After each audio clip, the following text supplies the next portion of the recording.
Are you struggling for consistency in your sim racing? Does your iRating look like a roller coaster? If so, we have good news for you. The way to get more consistent is to first understand what you're doing differently than the professionals. And VRS is the answer. With our competitive subscription, you will have the telemetry, setups, tutorials, and everything else you need to fully analyze your driving. Our data packs and the ability to compare your driving with the best in the world will show you exactly where to adjust your inputs, change your driving line, and shave seconds off of your lap times. And our powerful and precise Direct Force Pro wheelbase and precision pedals are being used by some of the world's best drivers. All these champions agree that VRS hardware is not just the best on the market, it's also priced well below the competition. So if you're looking to upgrade to direct drive and the best pedals in sim racing, VRS is your answer. If you want to get better, get faster, and make it happen sooner rather than later, you owe it to yourself to find out why so many people are switching to VRS. You'll be so glad that you did. Visit www.virtualracingschool.com and learn why the best use VRS.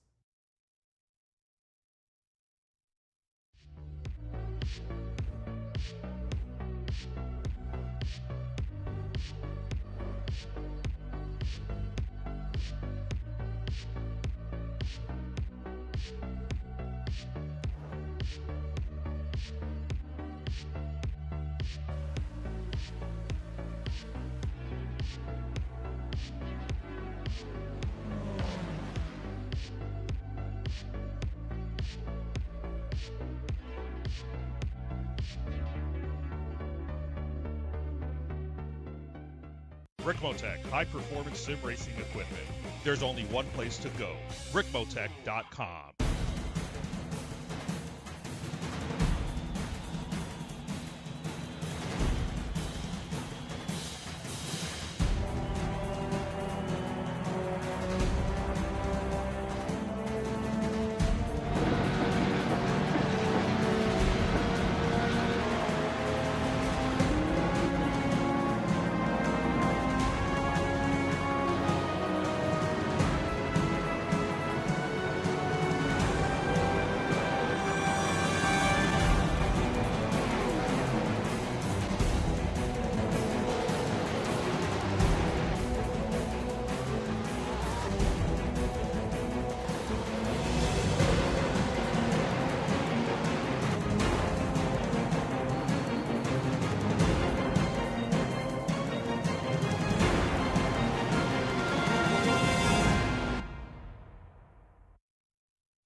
Under the lights of Daytona, where history lives in the thunder of engines, the season reaches its climax. The Daytona road course, half oval, half infield, all challenge, stands ready for one last battle. And tonight, it's not just about winning a race, it's closing the book on a season defined by speed, by heartbreak, and by glory. 4 classes and only 75 minutes under the lights to stake a claim to victory. Welcome to round number 8 of the Extreme Motorsports Ricmotech World Challenge, presented by the SCCA Foundation and Butt Kicker here on Apex Racing TV. I'm Greg Ginsburg, and along with Larry Lefty McLeod in the commentary box, with Sam Fitzpatrick sitting in for Jonathan Grabowski tonight behind the scenes, making sure you got all the best seats in, that you've got the best seat in the house. It should be a great time, wonderful time here for our final round of the championship. Good evening, Larry, and welcome to the World Center of Racing. Yes, it's great to be back at Daytona, and what a way to wrap up what's been a fantastic season as we've got championships on the line tonight to be won. We'll be handing out those winners here tonight. But before we can get to that, we've got 75 minutes of, I'm sure, to be intense action with about 33 cars on track. It should be a great racing night. Yeah, indeed. And we've got a pretty stacked field here tonight, of course, for our 4 different classes. We've got our LMP2 racers, our GTP racers, and our 2 GT3 classes, both Pro and Am. and they are out on track right now, just about halfway through their qualifying sessions.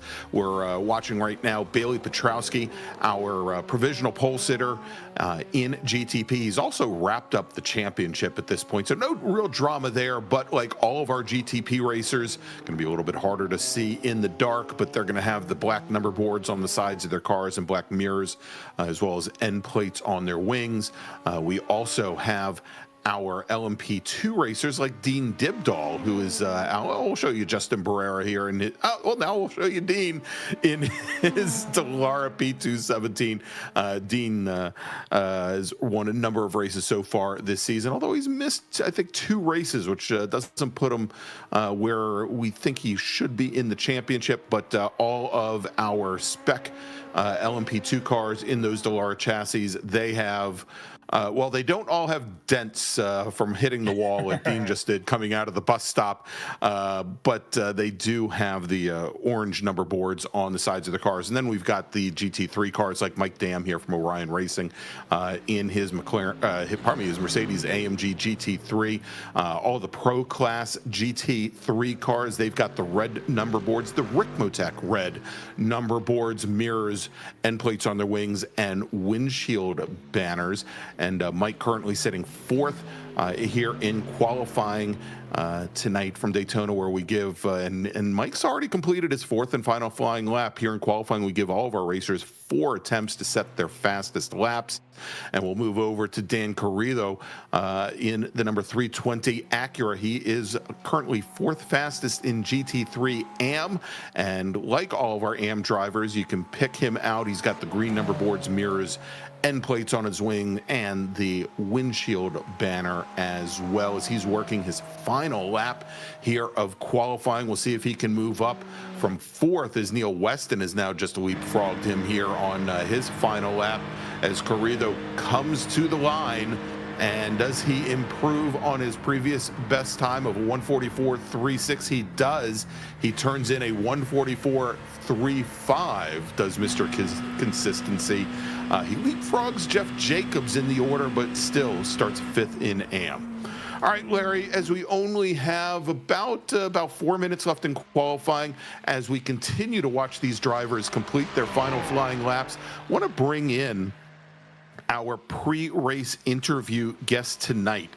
He's from D2D Sim Racing and driving tonight. Driving tonight, the number 97 GTP BMW. It is Aaron Beaver. All right, joining us here, Aaron Beaver, pre-race. And Aaron, how's your practice and prep going for Daytona? Oh, it's been better, to be honest.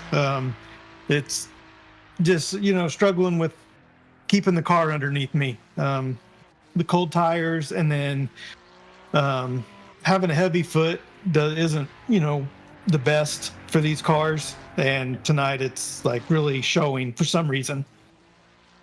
Yeah, well, it's a tough track, but we know it's going to be a long night. Conditions are probably going to change here with the way the sun sets all set up. So things are definitely opportunities out there. But you come into tonight having some decent races behind you, but haven't gotten that elusive race win yet. What do you think about chasing down teammate Bailey here tonight? Oh, that's not going to happen. My issue is the cold tires. By the time I get comfortable with driving the car, people like Bailey and Steven, they're, way up the track by the time I get comfortable and somewhat get close to their speeds that I can never play catch up. So until I get faster on cold tires, I'll just, ride around and try to complete the race, basically. Well, you've had some good finishes up on the podium a couple of times this season, and that's always a good thing. When you came into this season, did you have any expectations now? Kind of looking back, do you think you met any of those expectations? Yeah, I wanted to drive this car. I wanted to do well. I wanted to, complete the races. Not worry about where I finished, really. So I think I did that. I think I've completed most of them and everything. So, was able to get the points and, be in, I think, P2 for the overall standings and everything. So, yeah, I think I've accomplished what I wanted to anyway. Yeah. And since joining the D2D team, has that been a big change in sort of how you approach this race series and races like this? No, not totally. It's just trying to learn, learn from him. Bobby likes to fiddle, with setups a lot more than I do. And so, which I don't, I just drive him. And so, I don't have that. And Bailey just, does what he does, which is hard to mimic. Because I just crash if I try to when he tells me what he's doing. So it's just different styles. Yeah, he's certainly one of the fastest we've seen in this series coming through. He's been amazing, and I'm sure anything you can anything that he just throws aside, you could pick up. I'm sure eventually become pretty useful. But he's so good. Yep, he is. Yeah. So we got about a minute left here. I always like to ask folks, like, what interests you, or what do you do with your time outside of sim racing? I do a lot of sim racing, unfortunately, but that's a good thing. Yeah, I do live on 40 acres, and so there's upkeep of of that, especially in the summer with the mowing and everything. And then in the winter it slows down a little bit, which is nice. So yeah, I'll be glad when that gets here. Yeah, 40 acres. In the wintertime, it's a whole lot of just sim racing, probably. Yeah. Yep. All right, well, we're about to go to grid. Any special shout outs or anything you want to mention here before we head off to the grid? No, I just want to thank my teammates for helping me. Thank Bobby for painting me. I don't know how many different iterations I've went through this season. So I want to thank him for, painting all these. And I really like this one. This has probably been my favorite one so far. So yeah, I want to thank him and, the rest of the team for helping. All right. Well, good luck tonight, and give us something to stick that camera on you for. We'll be able to also bask in the glory of that great paint that Bobby set up for you. So good luck tonight, though. All right. Thank you, guys. Appreciate it. All right, there you go, everybody. Aaron Beaver from D2D Sim Racing starting 6th tonight in GTP in his BMW.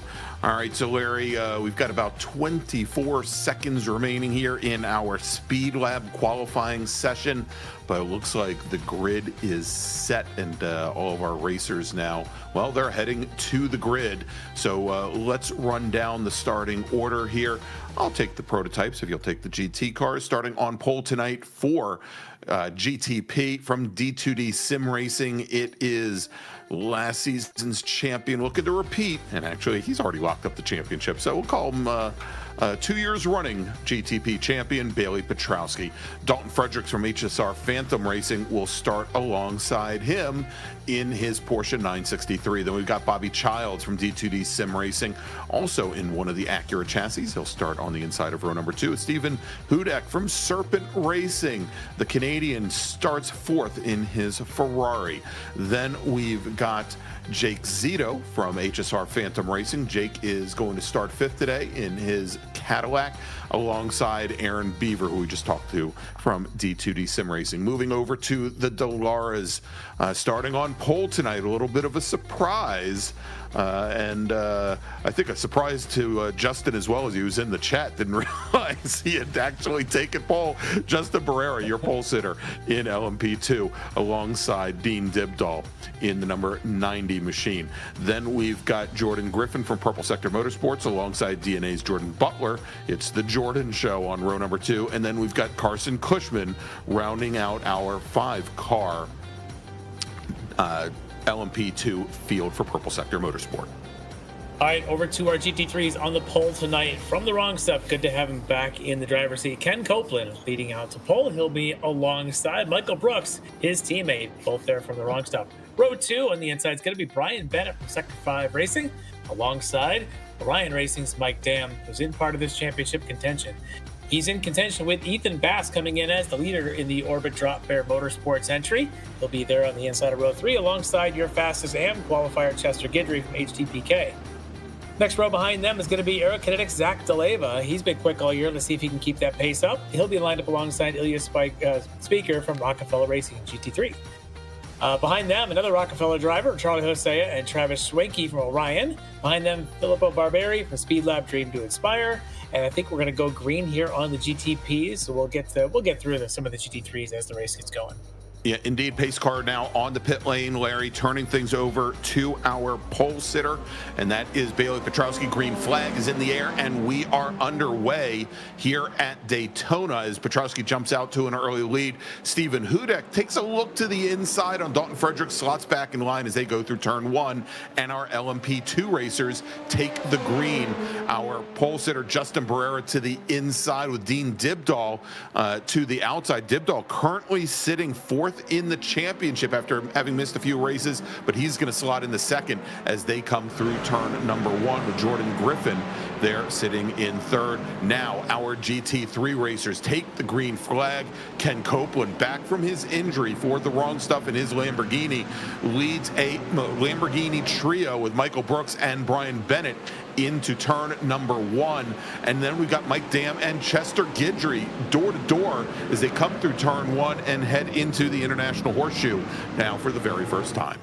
There's a lot of bull at the front of the GT3 field with all those Lamborghinis, but Copeland leading the way. That's what I was saying pre-race, Larry.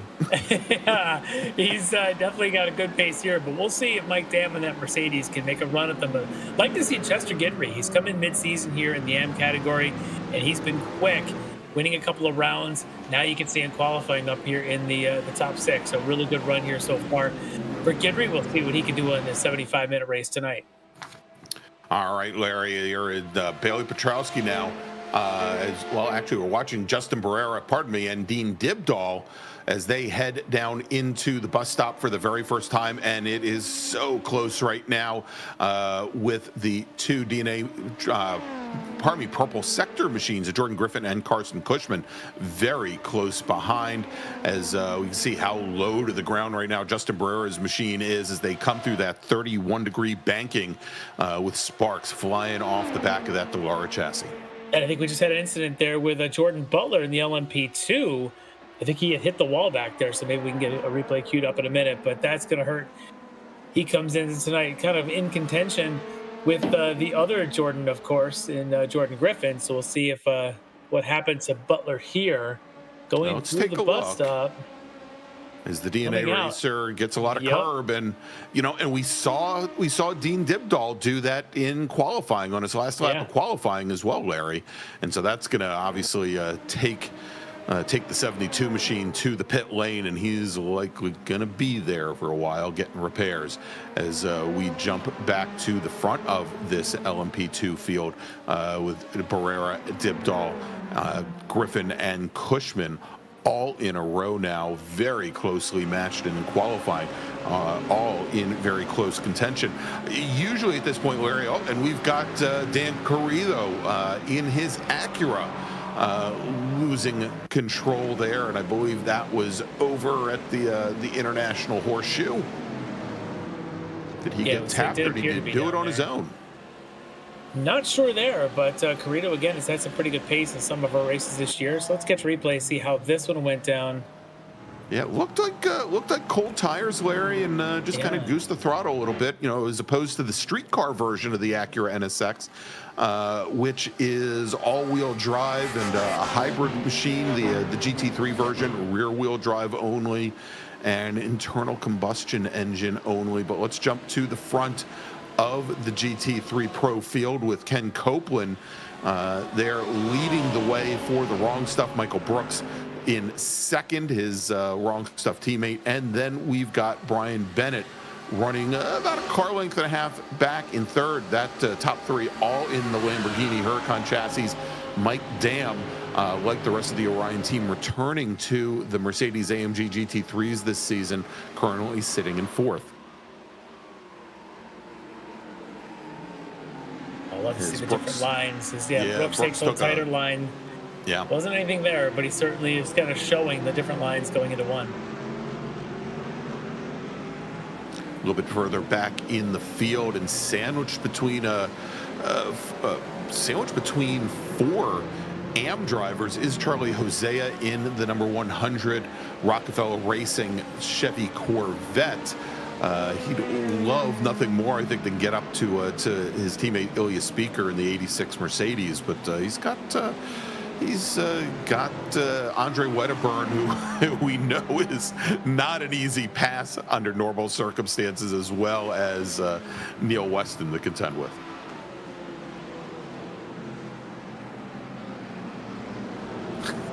Well, there's Aaron.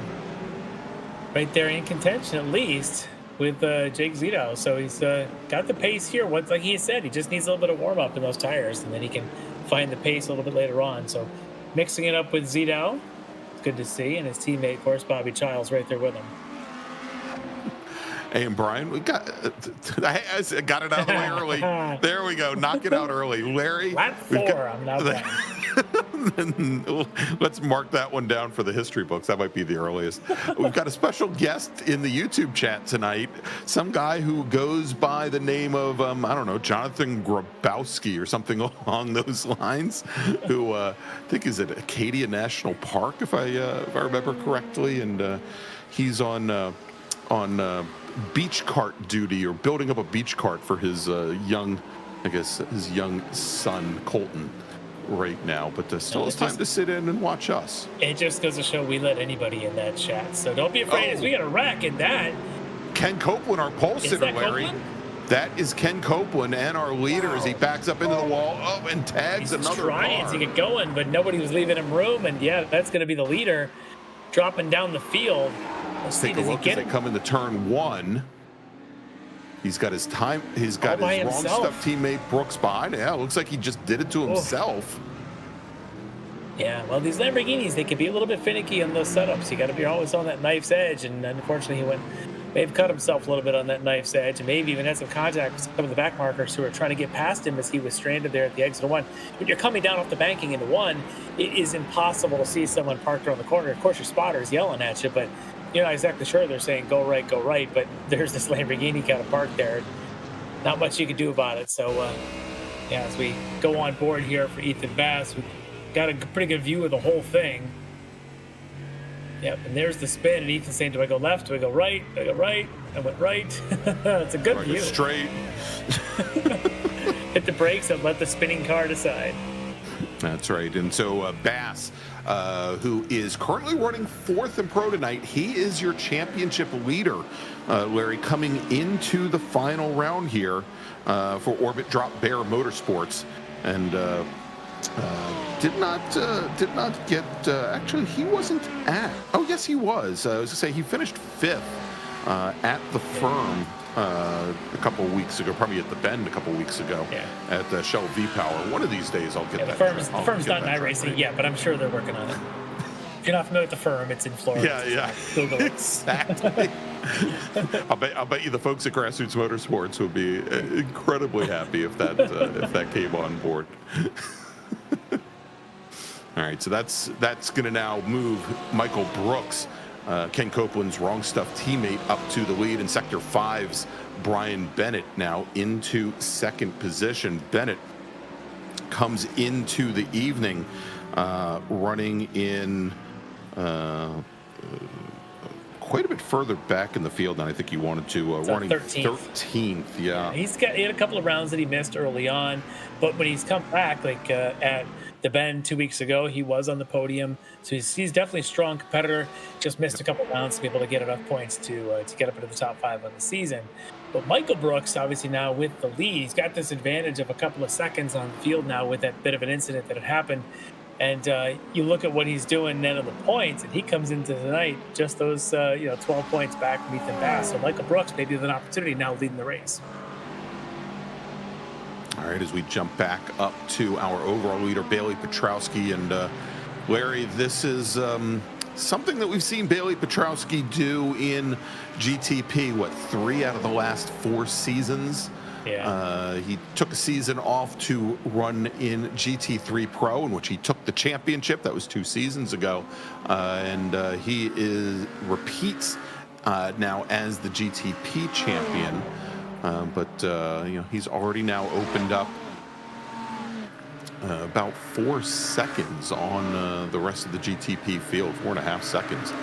He's so quick. He's so consistent. Out to early leads every single night. Just navigates traffic. His pace is tremendous. So he's certainly one of the best we've seen come around these Monday nights in the last number of years we've been doing it. All right, and we don't want to jinx him, Larry, but Bobby Childs currently running 4th in GTP, all over the back of Stephen Hudek and Dalton Fredericks, as they come up into a lot of GT3 traffic here early on as we're working lap number 7.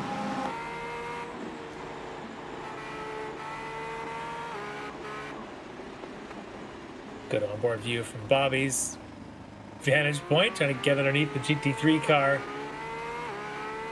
And those GTPs are big cars around these slow corners.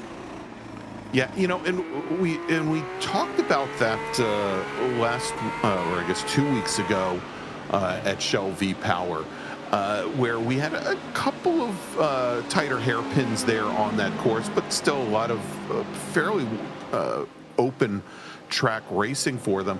Here you don't necessarily have, I guess with the exception of the Western Horseshoe, when you come back onto the oval, you don't necessarily have any parts of this track where that extended length and lack of rotation really comes into play, do you? Yeah, it's not quite not as bad. The Bend is just such a unique track. It's an awesome place, but I think obviously here, this is where your GTPs really do earn their keep. This is where they're built for. This and Le Mans, all this long, fast straightaways, you know, trying to get in and out of that bus stop chicane quickly. That's what they're built for, and it's amazing to watch them here. Very different though. They try to run at a more natural terrain type track, and that's a big spin there. Yeah, and that was Andre Wedderburn, yeah. Larry. And interestingly enough, as they came down into turn 1, Adam Ballard made a great move. He got around both Neil Weston and Wedderburn, and then Wedderburn gets on the throttle, puts the car around, and puts it into the wall. Let's take a look. As there is Ballard in the Mercedes. He comes right underneath, right underneath Neil Weston, and then Wedderburn. A lot like Ken Copeland's spin, really. It's self-induced, just get running out to the edge of the track there, and it just comes around on him, can't control it. So it's unfortunate. Another one taken down early, but looks like he was able to continue without too much contact, at least, I think. Yeah, I mean, even though he had that hit with the wall, the car appears to be in fairly good shape. Yeah, and at least kind of through the speed he's got.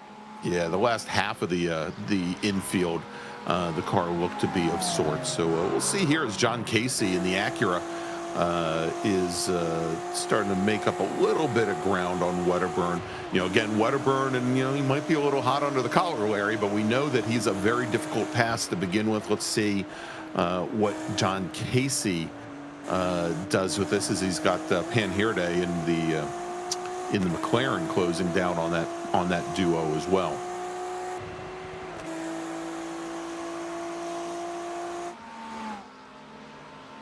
And that the McLarens, Larry, both Hirde and also Rocky Rocco, who are the only two McLaren drivers in the field, they appear to be a bit off the pace of most of the other GT3 chassis here. I don't know if it's a gearing issue or what it may be. Yeah, I'm not quite sure. Another car. They've been pretty good on balance and performance across the multiple seasons, but maybe tonight this track just isn't really their place. It seems to me the Lamborghinis clearly have been strong here with those first three cars, but McLarens, maybe they struggle a little bit here tonight. And we get the battle of a Ferrari and a Porsche. It's Wedderburn and Satterley. Yeah. And so Wedderburn now has managed to get around John Casey's teammate Greg Brockway, also around Satterley, to move back into 7th in AM. Dan Carrizo, though, Carrizo's about 4 seconds up the road. He's the next car in line. And for Wedderburn, of course, that's becomes a class contention there with Carrizo. So Wedderburn would like to be able to make up that spot here quickly, see how far up the field he can recover from his earlier spin. As we take a look now at some of our LMP2s, Justin Barrera leading the way here. Got a rocket ship Dibdall right behind him, looking to rocket past him here on the banking.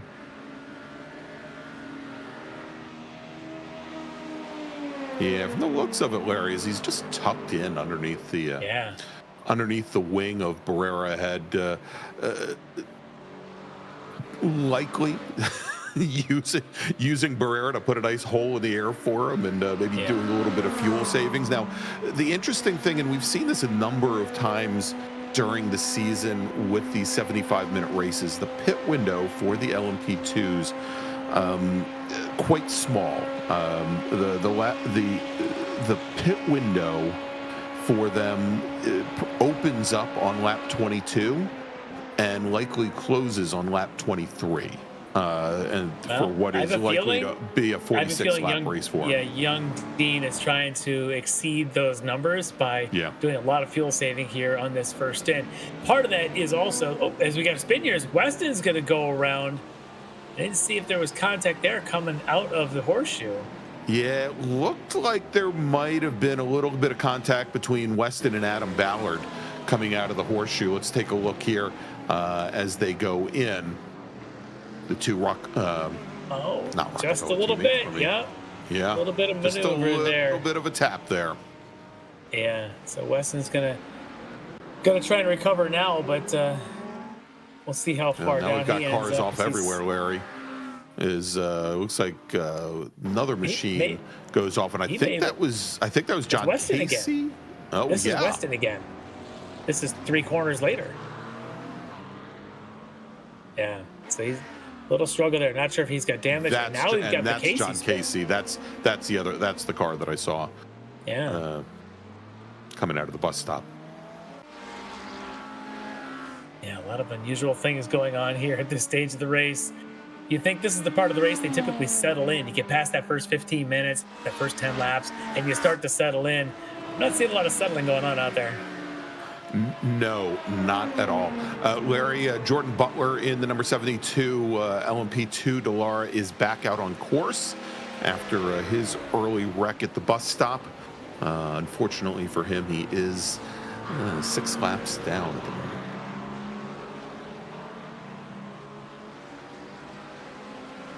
As we jump back, Barrera and Dibdal working their way through a line of GT3 cars, getting past Pan Hirday, coming up on Greg Brockway and Andre Wedderburn.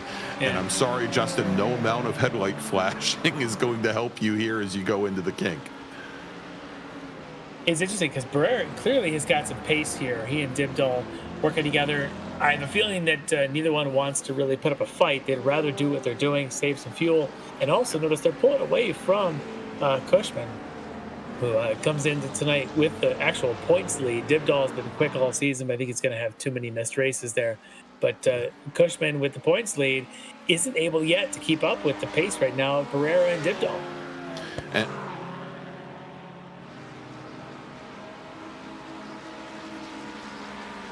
And Larry, I don't know if this is, there we go. Let's take a look at the points here going into the final round in LMP2, where Carson Cushman, currently running 3rd tonight, is your points leader. He came into the evening with a 20-point advantage over the Jordans, with Jordan Butler for DNA running with about a 4-point advantage over Jordan Griffin here. So 2nd in the championship, Larry, still definitely up for grabs. And then again, Dean Dibdal sitting 3rd in the championship. Hey, a little bit earlier tonight in the chat, and I'm trying to pick out where he is and what his name was, but somebody was asking how they can sign up and race here in the World Challenge. And it is very easy, as we have the next season of the Ricmotech World Challenge starting up on Monday night, September 8th. And it's very easy. Registration is open. If you go to xmsracing.com and go to the World Challenge, you'll find a link at the bottom of the page so that you can sign up. In addition to that, registration is now open for the new season of the Mini-Mite Sports Car Challenge. Round number 1 is next Monday night from the National Park Speed Road America. It's for our LMP3 and GT4 racers, if that's more your style, more your speed. Same thing, xmsracing.com/road, and head on over to the Mini-Mite Sports Car Challenge page to register.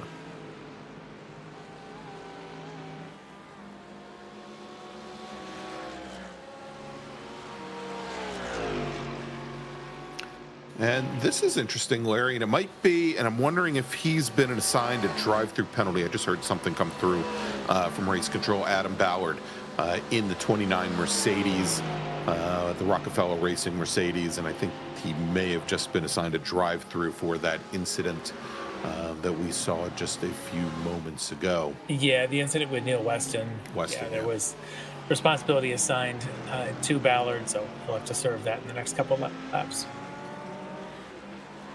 And that's going to take away, at least going to drop him down the order a bit from his currently running third position in GT3 AM. That's a tough one to recover from, but we'll see if he's going to be able to get that served and get himself in as we take a look at a replay. Your points leader, Ethan Bass, going in through turn 1.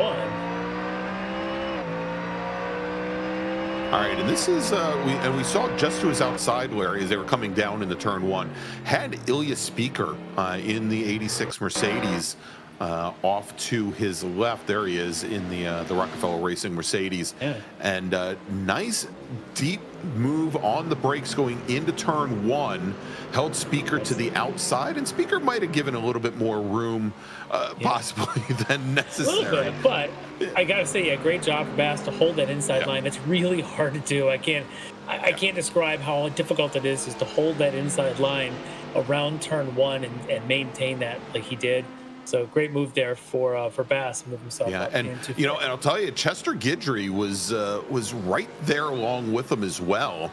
Yeah. And Guidry, who has had a great run of races in GT3 AM over the past couple of rounds, I think he's our only BMW GT3 racer out there tonight, and he's sticking right up there with Bass and Speaker. Yeah, he's got that BMW dialed in very well, as he's shown already in the couple of wins he's taken in the AM category. Yep. But it's great to see him with the pace here tonight to run with even the top 5 here in GT3 Pro.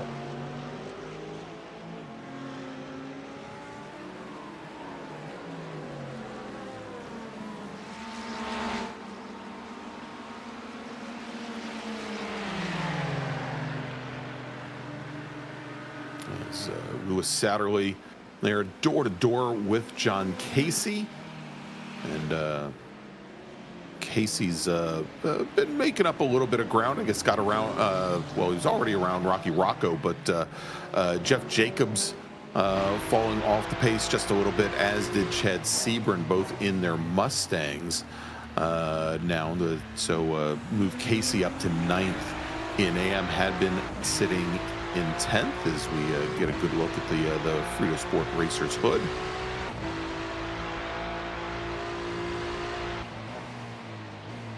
As Chad Sebring must have had an issue with his Ford Mustang. He comes down the pit lane, I think quite a bit early for a scheduled pit stop here, probably about 10 laps early for a scheduled pit stop. Greg Brockway also in the pits. All right, and we are getting word of Jordan Griffin picking up a penalty, and a very severe one, Larry. A stop and hold for 30 seconds here at Daytona for had an incident with I think it was the call was the 30 car. I was trying to read that. I'm trying to pick that up. Yeah, let's take a look as they come in. This is the one. That's his own self-induced off there. We'll keep looking for that replay. I'm sure we'll find. Yeah, especially since contacts. I don't think we have a 30 here tonight. Yeah, I'll try and get the number.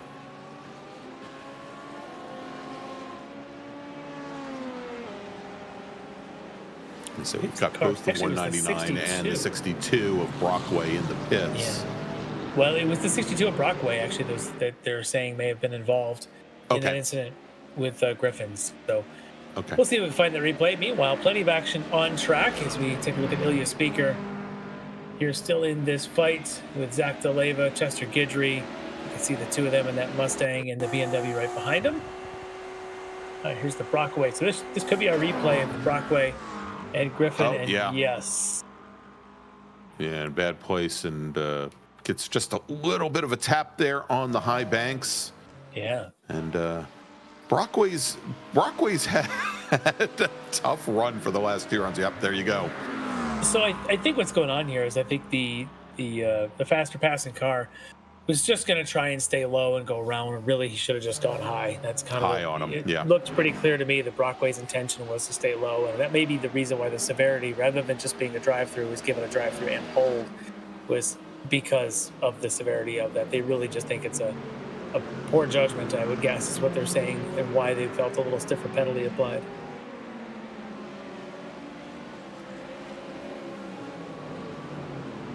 Back to this group. So Bass, while he made the pass, hasn't exactly pulled away a lot yet. He's just a couple of tenths up there, but there's Speaker, and then, of course, DeLeva and Guidry, battling for the lead in the AM category right behind him.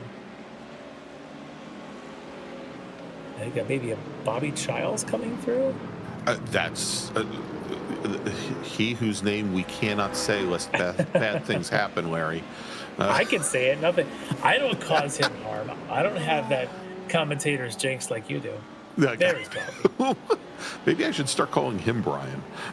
All right, this is actually Bobby by himself there, trying to chase down the recovering Jordan Butler.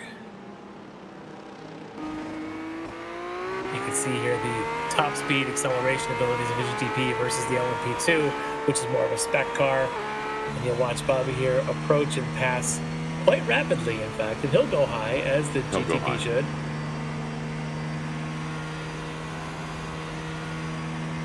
Doing around 192 miles an hour, 196 actually is his fastest speed recorded tonight. Apparently, the sim thinks we've seen over 200 for Bailey Petrowski and Dalton Fredericks tonight. So, wow, yeah, that's moving.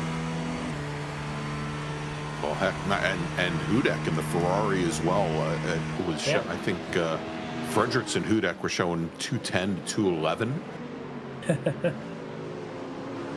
And Bobby Childs now comes down the pit lane as he completes lap number 16. Okay. And that is a couple laps earlier than we anticipated, Larry, for the GTP cars. We didn't think the pit window, or at least I didn't think the pit window would be opening up for maybe another 3 laps. Maybe Bobby not seeing the fuel savings that he hoped for here this evening, or maybe possibly short-filled the car and that's Chester he'll Guidry, go long on the second one. Yes. Yes, he had been in contention for the lead with Zach DeLeva in the AM category. And this going into the International Horseshoe is going to change some of that. Speaking of Hudek, along with him as he comes down underneath and goes very deep into the Western Horseshoe. Wow. The West Horseshoe in this one, and Hudek maybe just a little bit of misjudged there on his approach speed with the GT3 pack in front of him. Yeah. See what the stewards have to say about that one, but that's definitely gonna move Chester down the order a little bit. They got to take him out right for now, at least about 8 seconds back from Zach DeLeva, who still now leads GT3M. Yes, he's going to have to find his way clear of Schwenke and Copeland and Hosea to get back up to DeLeva.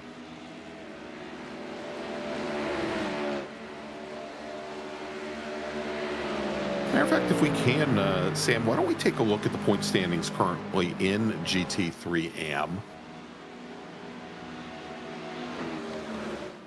where we've got currently Carlos Barrero, your points leader, 248 points. He's got a 31-point advantage. That's going to be hard for anybody to overcome.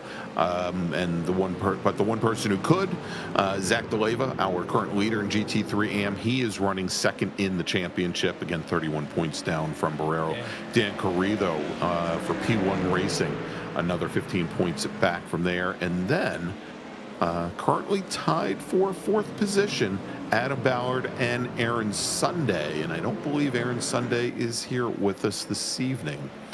So Ballard, who's currently running 4th in AM in that number 29 Mercedes, even after his drive-through penalty, he looks like he's in pretty good shape to consolidate 4th position. Yeah, just talking a little bit about Carlos Barrero, your points leader in GT3M, coming in at Speed Lab entry. Talk about consistency. He's only got 1 win in the class on the season. but he has been on the podium almost every other night. He's got 1 4th place, but a whole string of seconds and thirds. The guy's Mr. Consistency. That's how you win a championship. Is just make sure you're in the fight each week. You don't have to win every race. You just got to be in the mix, and he's done a great job of that. And again, here he is tonight, sitting 3rd right now. Not up there with Deleva or with Guidry, but he's in another position to collect points, and in a great position to win the championship in this class. And that's how you do it. It's consistency.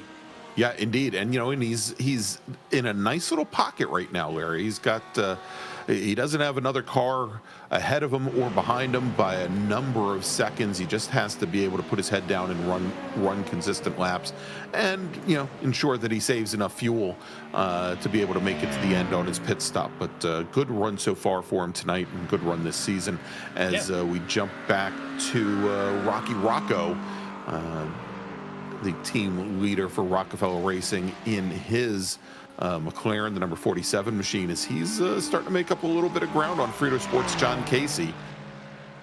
Actually, that's Lewis Satterley we just jumped to, making up ground on John Casey as they have been slowly moving up through the order, Larry, as Casey running 8th, Satterley running 9th in the AM. I think the last time we checked in on them, they were running 9th and 10th. And Neil Weston in his Corvette, currently running in 7th, with Pan Hyreday running now in 6th. And Hyreday's made up a couple of positions after I made that comment about the McLarens not having very good pace tonight. Larry, he's out to prove you wrong now. Yeah, he's definitely doing. I think he's made up 5 positions since I said that.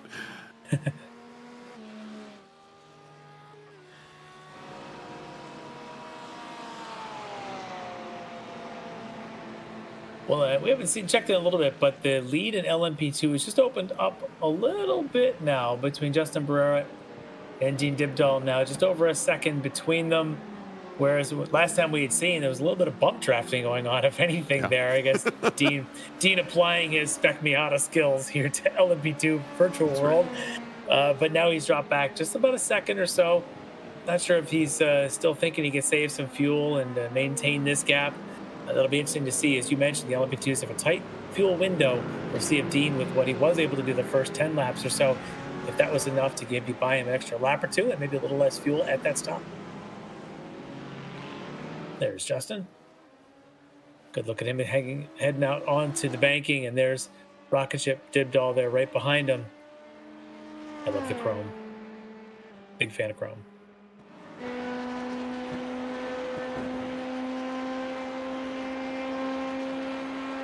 And should be noted, Larry, that both Barrera and Dibdahl have opened up a pretty sizable advantage over our points leader, Carson Cushman. Cushman almost, I think, 11 seconds back. I'm really kind of surprised. I've seen great pace out of Cushman and Griffin before, and tonight, right now, Barrera and Dibdahl are just on another level. Yeah.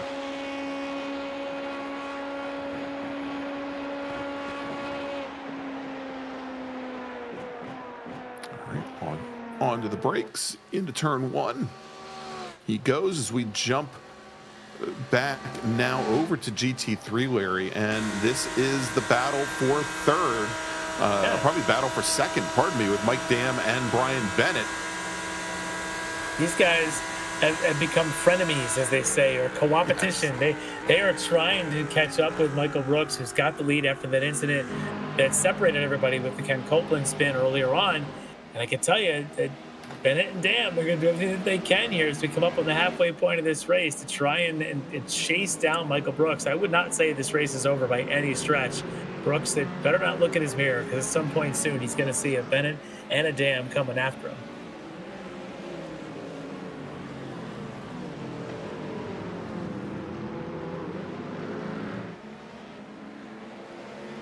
As Aerokinetics Deleva, the whatever gap he had back to Speaker and Hosea before is pretty much disappeared now. Granted, Speaker and Hosea both pro class drivers. Deleva has got not only Speaker and Hosea, but also Copeland and Schwenke separating himself from Chester Guidry at the moment. And it's about 8 seconds, and as you say, those 5 pretty big names he's got thrown in there that have separating him. So we'll see what that does for Zach. But he's got to be watching that gap, because again, only halfway, and 7 seconds is doable. Like, what's helping him, as you mentioned, are those stacked up drivers, including a pair of teammates here with Ilya Speaker and Charlie Hosea. Yeah, as Hosea comes underneath Speaker to move up a position. Larry, as we're up at the top of the hour, let's do this. Let's take a quick break. We're going to thank some of our partners and sponsors. And when we come back, we'll take you all the way to the checkered flag here at Daytona, where you're watching the Season 13 finale of the Extreme Motorsports Ricmotech World Challenge, presented by Buttkeeper and the SCCA Foundation here on Apex Racing TV. Stay with us. Ricmotech, high-performance sim racing equipment. Whether you're just looking to have fun, train for race day, or become a serious esports competitor, Ricmotech has you covered. Hundreds of name-brand parts. Support from experts that love sim racing. Trusted by the pros. There's only one place to go, Ricmotech.com.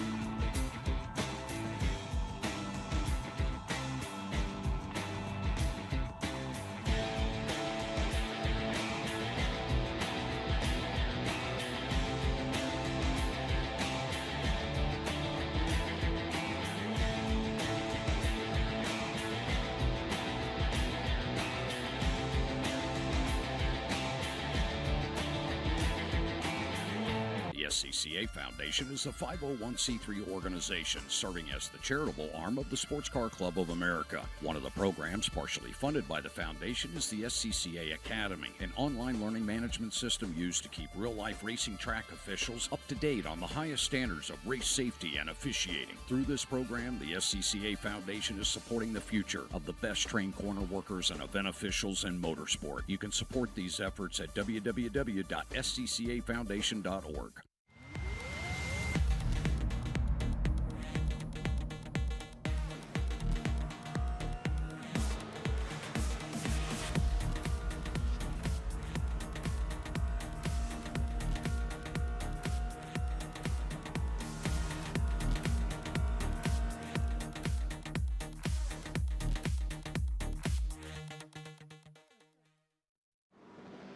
The search is over.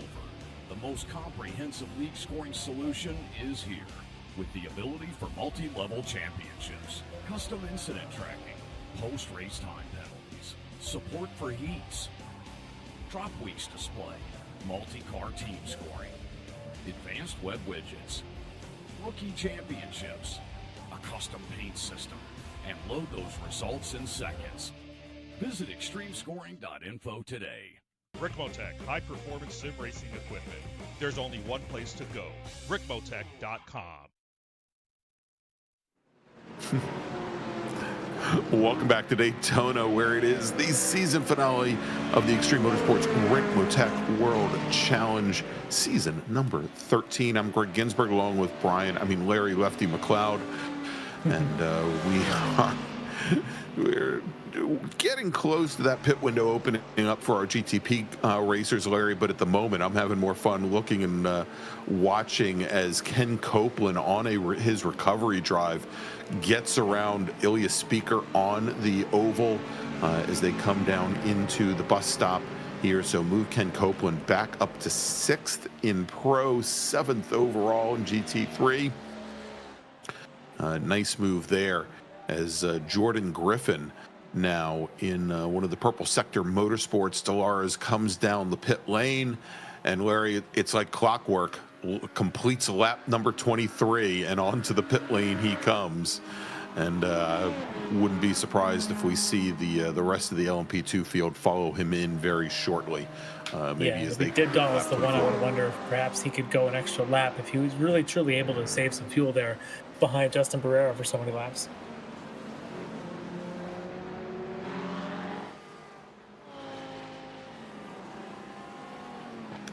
Hasn't gotten a lot of airtime tonight, Larry, but he's out there and he's racing.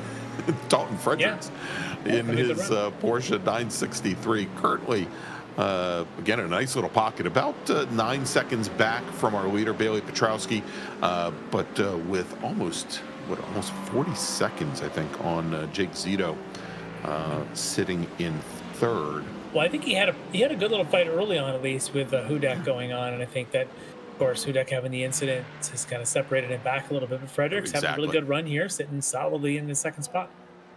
All right, and as we thought, Justin Barrera pits in, as does Carson Cushman. So that is 3 of the 4 Dallar. Well, we've got Jordan Butler out there also, but 3 of the top 4 Dallars coming in, and as you suspected, Larry, Dean Dibdahl looking to complete at least 25 laps here, which would be 1 more than either Barrera or Cushman. Yeah, I'll be interested to see what kind of pace Dibdahl does on this first lap without anything in front of him. Because although he had dropped back from Barrera by a second or so, he hadn't dropped very far. And I'm just wondering if he was thinking maybe tire preservation. We'll see when the pit exchanges. Wait. What did you just say about Dean Dibdahl? Dean Dibdahl trying to save his tires, trying not to Dibdahl his tires. Can't be. I hear that term as a derogatory term for overusing your tires actually comes from his less famous father, who had actually, I think, is the one who used to destroy tires. Dean, he's an angel on them, I'm sure. That's right.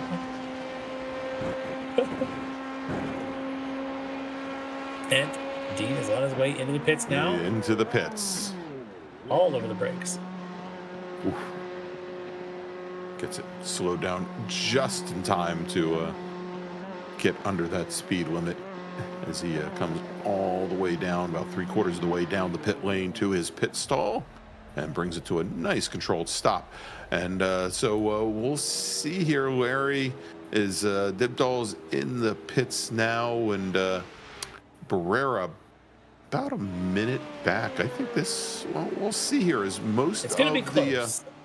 Most of the drivers put in about 1:15, 1:16 on for the entire transit time. That may be enough. I think Dean's in lap was about a half a second quicker than Justin Barrera's in lap. So we'll see now as the fuel looks like it's done, and Dean, his pit time may have actually been a little bit slower than Barrera, so we'll keep an eye now as Barrera should be coming into one here in just a moment. There he is. But it's a long, slow exit here at Daytona, so we'll keep an eye on Dibdahl, who at least is in front of that GT3 car. They're going to be side by side. Look at this going into the horseshoe. And Dibdahl did it. He is in front. Yeah, he's taken over the lead. But he's got cold tires. Barrera comes underneath him going into the International Horseshoe. And as they come up to the kink, Justin Barrera retakes the lead. Yep, that's doing it a lap earlier. He went through the cold tire stage. Dibdahl hasn't yet. So we've got ourselves a good race on our hands now here at 43 minutes out of 75. So Dibdahl now actually has to push and try to keep up with Justin Barrera, who we've shown has got great pace tonight. Oh, a little bit slide there for Dibdahl. Still cold tires. That's going to hurt. Yeah, and Larry, so interestingly enough, Dibdahl was in the pit stall for about 3/4 of a second longer than Justin Barrera. He's warming. He's warming his tires right now on the next straight. Yeah, losing a lot of ground on track, but that takes a lot of confidence, knowing that you could do that possibly and catch back up to the driver ahead. But I was going to say his entire trip down the pit lane was maybe a 1/10 of a second faster than what Barrera managed, which didn't seem to jibe with the extra lap that he was able to make on track.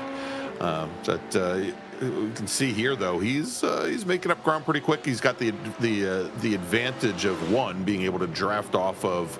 Is that Jake Zito ahead of him, I think, or is that Bobby Childs that just came across him there, but also using some of the GT3 machinery to draft up a little bit closer. As Michael Brooks and Brian Bennett on the pit lane, Ken Copeland now on the pit lane as well. It's all the Lamborghinis in a row again, almost like the start of the race. But the big difference is that Michael Brooks is going to be the first one out, and Ken Copeland, I think, managed to leapfrog a couple of racers here who had already taken their pit stops. We'll see where he finishes up. But now I think most of our GT3 racers, Larry, have made the trip down the pit lane with two pretty stark exceptions. One of them is Lewis Satterley in the 61 Ferrari, but there we go. We've got a shot of him right now. Mike Dam, who is your GT3 leader now, with Satterley coming down the pit lane, our only GT3 racer yet to pit. We'll see here as he comes out of the bus stop to complete lap number 26, whether or not he takes the run down the pit road.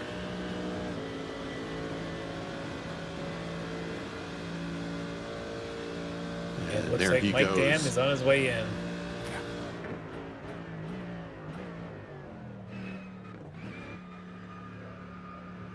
See if that's enough to keep up with the Brian Bennett, or if he's able to make up any ground on Michael Brooks. Right now, Brooks to Bennett is about 6 seconds, and Dan actually had fallen back from Brian Bennett before the pit exchange. He was several. Remember, at one point they were kind of side by side. If anything, they were actually helping each other. Something had happened to Mike Dam. We lost a couple seconds, maybe some traffic coming through. So he's got some time to make up if he wants to try and make a run at second place Bennett. And we'll see where he lines up, as Ethan Bass is the leader in the championship points, but he just hasn't had the pace here tonight to make a run for it. Having a decent run up in there in the top 5, but not yet with the pace of Michael Brooks and Brian Bennett and Mike Dam, as Dam has finished his pits. All right, as Brooks retakes the lead, and let's take a look and see where Bennett and Dam match up as they come off the pit lane. And Mike Dam has leapfrogged Brian Bennett here, Larry. Yeah. But we'll see here. Much like Dean Dipdahl was affected by the cold tires on the outlap in his LMP2 Dallara, we'll see if that affects Mike Dam in his Mercedes AMG GT3 as well. Looks like it's as negative for Dam as it had been for Dipdahl in the LMP2. So good job for Mike Dam, able to make that ground up and come in for the stop and take that position back. Now, of course, they're still trying to chase down Michael Brooks, who now his lead is up to over 4 seconds. And that for Brooks is about 25 minutes away from trying to earn a victory here, and he's going to have to do everything he can to earn it, because you've got some of the quick wins behind him with Dam and Bennett.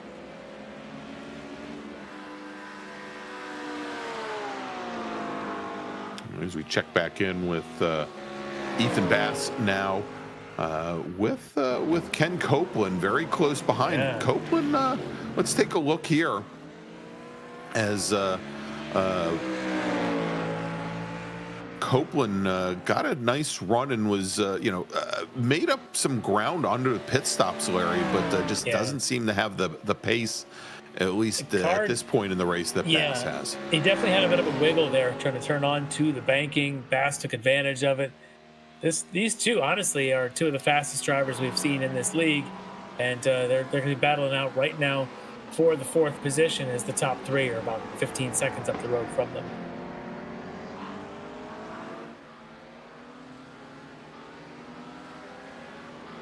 And Panhirade in that orange McLaren, Larry. He's made up another position since the time we checked in.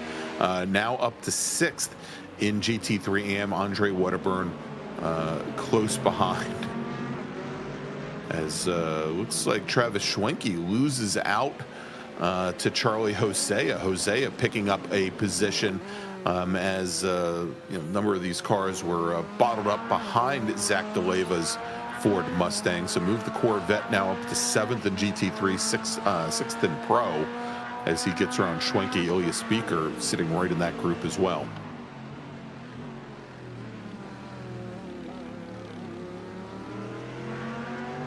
As he takes a quick look as they come out of the Western Horseshoe, head down towards turn 6 to come back out onto the oval.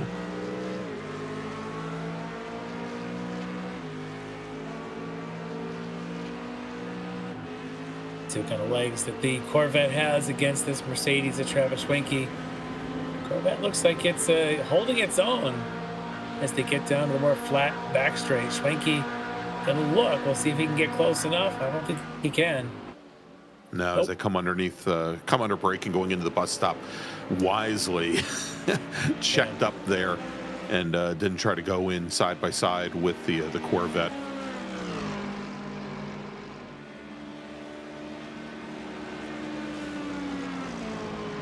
As we've got about, what now, Larry? About 25 minutes remaining in our race here tonight. 75 minutes for the season 13 championship. Look at you pulling out the abacus and calculating the number of minutes remaining. Good job. Yeah, I believe me, I was sitting there carrying the 2, and yeah, it was a rough deal for me. We've already taken a look, Larry, at I think the LMP2 championship as well as the GT3 AM championship. Why don't we take a look over at GT3 Pro? Well, while you're pulling that up, Sam, I'm going to take a look at this battle because Schwenke just made a move to go down the inside there, Jose, and he made it stick going into the horseshoe. They were side by side coming out, and as now they head into the west bend here, and Schwenke's going to get a little defensive, trying to keep up with DeLeva there in front. We'll see if anybody can make a move on DeLeva. Nobody seems to, but Schwenke at least looks like he's finally picking up his pace to have a shot at it. Yeah, they've been just a little bit too far back to make any kind of moves on that Aerokinetics Mustang. We take a look at the point standings here coming into our final round. Ethan Bass in the 219 Ford Mustang, your current points leader, with Michael Brooks running in second, running 12 points back in the Wrong Stuff Lamborghini. And Brooks, who is currently, where is Mr. Brooks tonight? Yeah, oh, that's right. He is kind of leading, isn't he? Well, his name is tough to find. Yeah, that's I gotta aim higher, Larry. That's like my that's my. Anna's gonna reach through the chat and my grab new you by the mantra: neck. aim higher. Yeah, exactly. And yeah, all the Brookses is like Anna. And I think either Anna's dad or Michael's dad or one of the dads is there in the chat. Sorry, folks, I am blind. But yeah, good there is, and then Mike Dam another 11 points back. And there's probably Michael. Yeah. We managed to find the race leader. Oh no, we start talking about him and he spins. Yep. Sorry, guys. This is going to make the interesting race because right going past him, that's Mike Dam and Brian Bennett. Mike Dam and Brian Bennett, exactly. Game Your new on, leader. Unfortunately. All right, Anna, we'll go back to leaving Michael in obscurity and ignore him. Yeah. We're so sorry for paying Larry, attention to him. where's Michael Brooks? Oh, He's in third place now. Let's get a replay of this as he just got a little hot here going into sixth and just not as hot as he is now, I'm sure. Sends it around, catches the curb on the apex. Yeah. It just takes him a moment to recover. Luckily, he's able to get out of the way of Mike Dam and Brian Bennett. Otherwise, could have gotten real interesting. Yeah, there you can see. That's a horrible place for that to happen, Larry, as he's at almost a dead standstill coming out onto the oval with no car to draft and pull him around. So we go take a look at it from behind the windshield.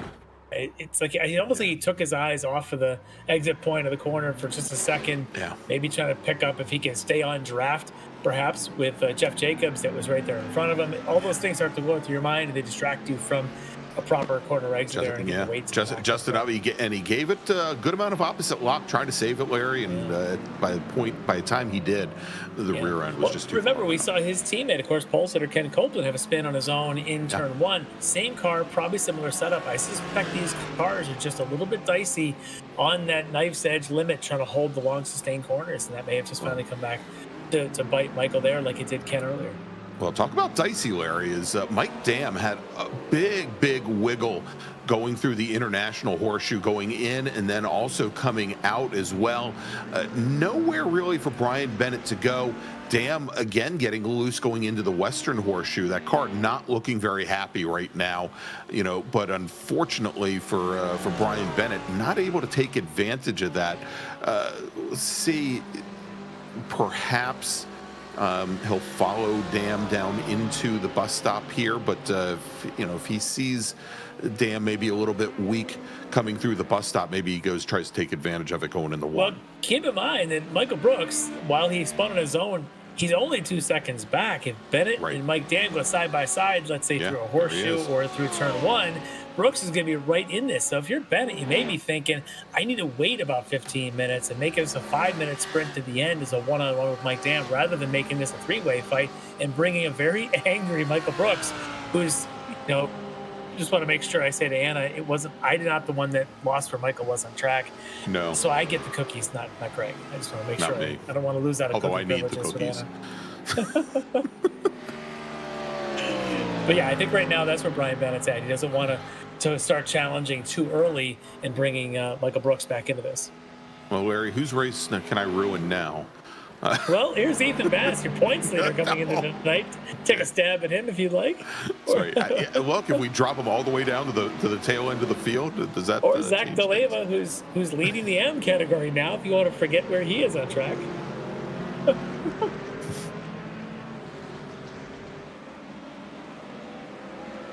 I think I've said enough for tonight.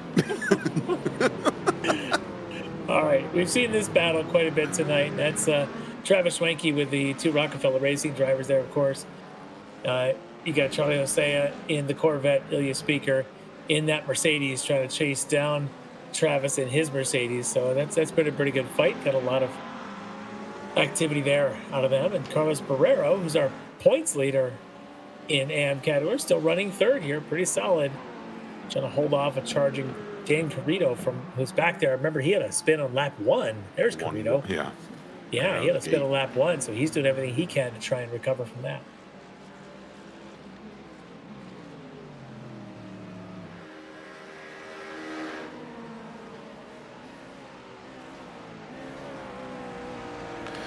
And Larry, I want to make sure that everybody watching and listening here tonight, when we drop the checkered flag, that y'all stick around, because not only are we going to name our series champions here tonight, but every driver that earned a point this season in the championship is eligible for a drawing here tonight once the race is over for a Butt Kicker Gamer Plus package valued at $279.95.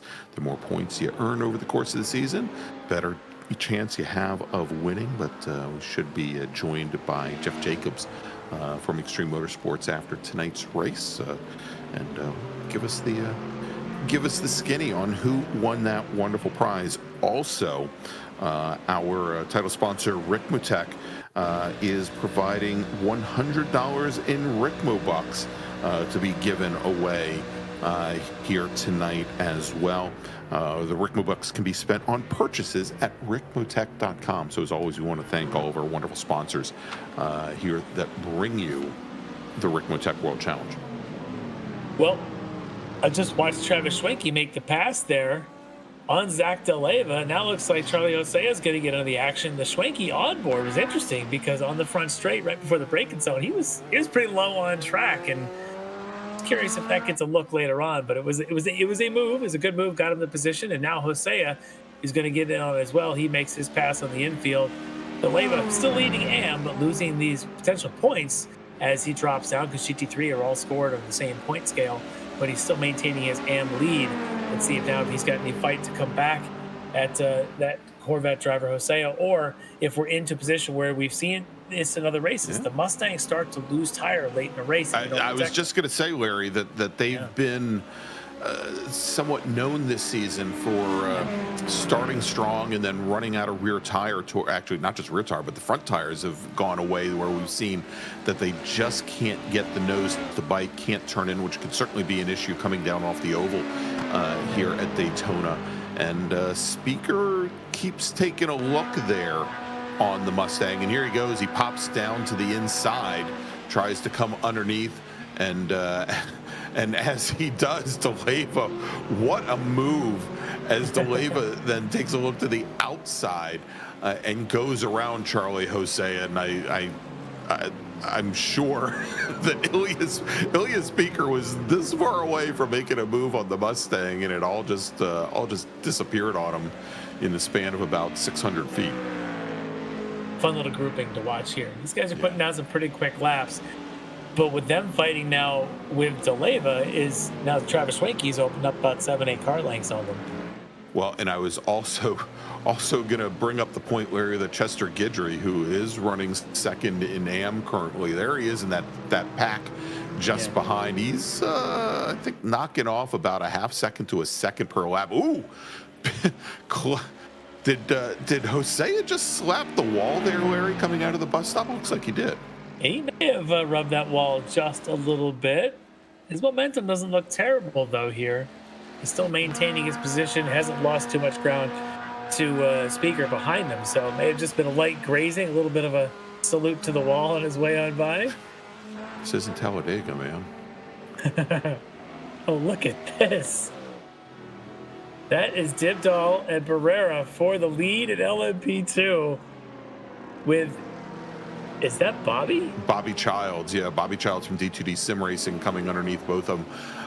I'm sure looking for the photo op tonight. Oh, beautiful photo op. I gotta give it to Bobby. That was well timed as the lead in LMP2 is changing hands. But it's back in the hands of Justin Barrera now. But look at he and Dean in a great fight right up to the end now with 14 minutes to go in this thing.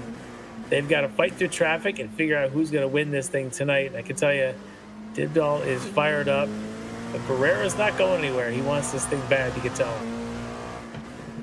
Using the traffic, trying to leave Dibdall behind Jeff Jacobs. Dibdall's able to capitalize and dive in.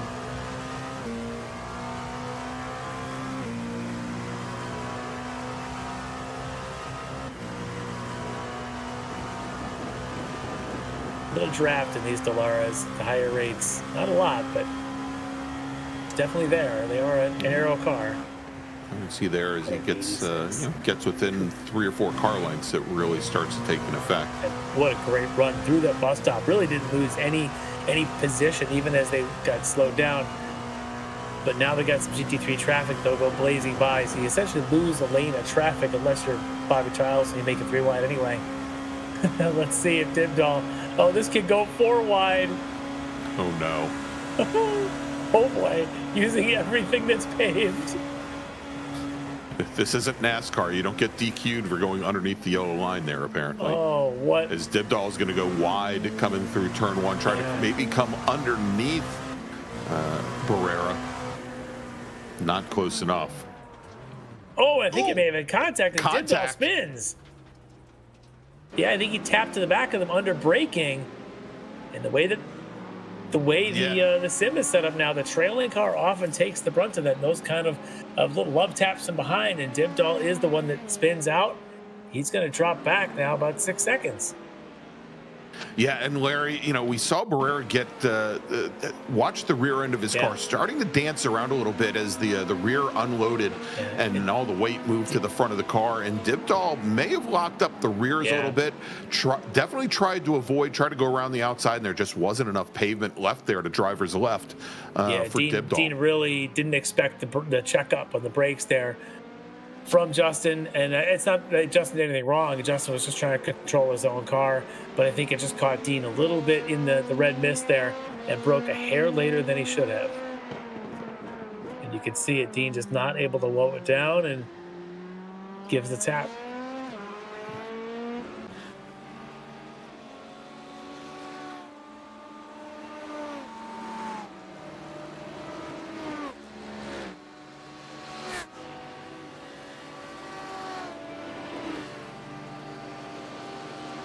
Meanwhile, all this is going on. Our lead in GT3 Pro, there it is. Mike Dam has opened up a 1.5 seconds now on Brian Bennett. I'm starting to wonder about Bennett, if he's maybe need to save some fuel. Yeah, because he's dropping quickly now. He's going to be in the grasp of Michael Brooks here for second place very shortly. Well, and Larry, you made the comment as the pit cycles were ending and as Mike Dam actually, I think as Mike Dam was going onto the pit lane, that Dam had seemed to drop back quite a bit from Brian Bennett before those pit stops, and I'm wondering if maybe Dam wasn't hitting the numbers that he wanted to behind Bennett, and had just decided to. Well, I mean, obviously he went a full extra lap, but I'm just wondering if perhaps Dam thought that he needed a little bit of extra fuel savings up front. A little bit like perhaps we saw Dibdall doing in the LMP2, same sort of deal, trying to save tires, save fuel, and that became more important, and that may have been why Mike Dam dropped back a little bit, and then now we're seeing that Dam's got pace here in the late stages of the race. The opposite may be happening to Brian Bennett. Now he's forced to save fuel at this stage, and Bennett now just a second and a half ahead of Michael Brooks, so second place now in full contention. GT3 Pro and a GT3 AM also only 3.5 seconds as Guidry continues to close up on Deleva and that pack of Rockefeller Racings that's with him. Yeah, as we've got just 10 minutes remaining here, Larry. See, I can do math. So time definitely running down as Bobby Childs in his LMP2, or probably his GTP Acura, comes down the pit lane, and it looks as though this one is just. I think this is just for fuel, Larry. I don't think. No, he's enjoying a bowl of ice cream and in the chat. So. Oh, is he really? Well, oh, yep, there he is. Yeah. Now we'll get to his issues in a little bit here, as former leader Michael Brooks now is still trying to chase down Brian Bennett. Last lap, Brooks gained about 0.5 on Bennett, and there you can see now just about 1.3 seconds. They are in the same quarter, in fact, both in Lamborghinis. So this is a pretty fair fight right up to the end. The Sector 5 entry of Bennett. He's had his ups and downs tonight, and we'll see now as Michael Brooks, who'd like to maybe save a little bit of his own, save some face here at the end of this thing after having it in the lead and then spinning. Let's see if he can make a move to Bennett here in the closing laps. Yeah. Brooks got around John Casey with minimum of drama. Speaking of drama, Larry, Pan Hirde and Andre Wedderburn going into the bus stop along with Dean Dibdall. What could go wrong?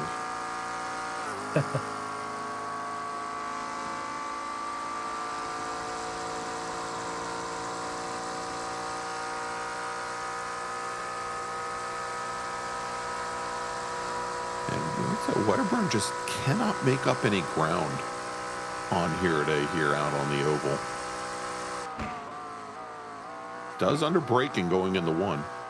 Yeah, and you look there, Larry, and that would certainly affect the Porsche. There is a lot of damage on the nose, and of course, when he put the car into the wall, backed it into the wall early on, likely did do some damage to the rear end there, and so that car's definitely got some aero deficiencies. But here a day, a little bit of an issue is Wedderburn's going to go by him coming out of the horseshoe. So opportunity there. But the issue for Wedderburn, as we just were talking about, he's going to get to the banking and not have the straight line speed. And I have a feeling Pan's going to be right there with him before they get to the bus stop. As Zach Deleva continuing to be under fire from the Rockefeller entries. This time Osea has dropped back, and so it's Ilya Speaker's turn to try to make a run at Deleva. And then there's the third in that line right there with them is who that is. Is it Rocky? I mean, how many different Rockefeller Racing cars could you have there? I think it's Rocky Rocco. Maybe a lap down. Yeah, indeed. Yeah, that is the McLaren of Rocco. And I think he's a lap down currently. He's keeping an eye on his team there in front of him as the Speaker now needs to try and make a run to get past your AM leader Deleva after it seems Charlie Jose was given enough laps to try and didn't make it. So team says, all right, for the Mercedes. Let's send in Speaker. Yep.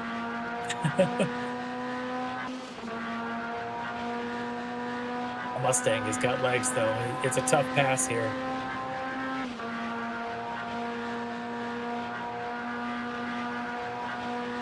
You can see the Mercedes just doesn't make up any ground on the banking to keep up with that Mustang.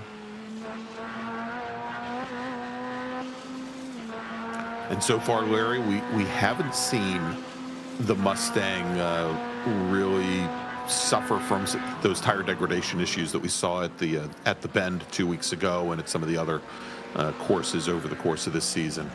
Not terribly yet. We'll have to kind of keep an eye on. Still got a couple minutes. That becomes an issue, but so far he seems to be holding his own. Is the other critical Mustang in the field, of course, Ethan Bass, your points leader. Right. Just as I say that, as Bass gives up a position to Ken Copeland. Or a little bit of contact there as they went across the timing stripe. Copeland gets the inside line into the braking zone of 1, which I like. I like that. Prefer to that inside line, and he's able to make that pass complete.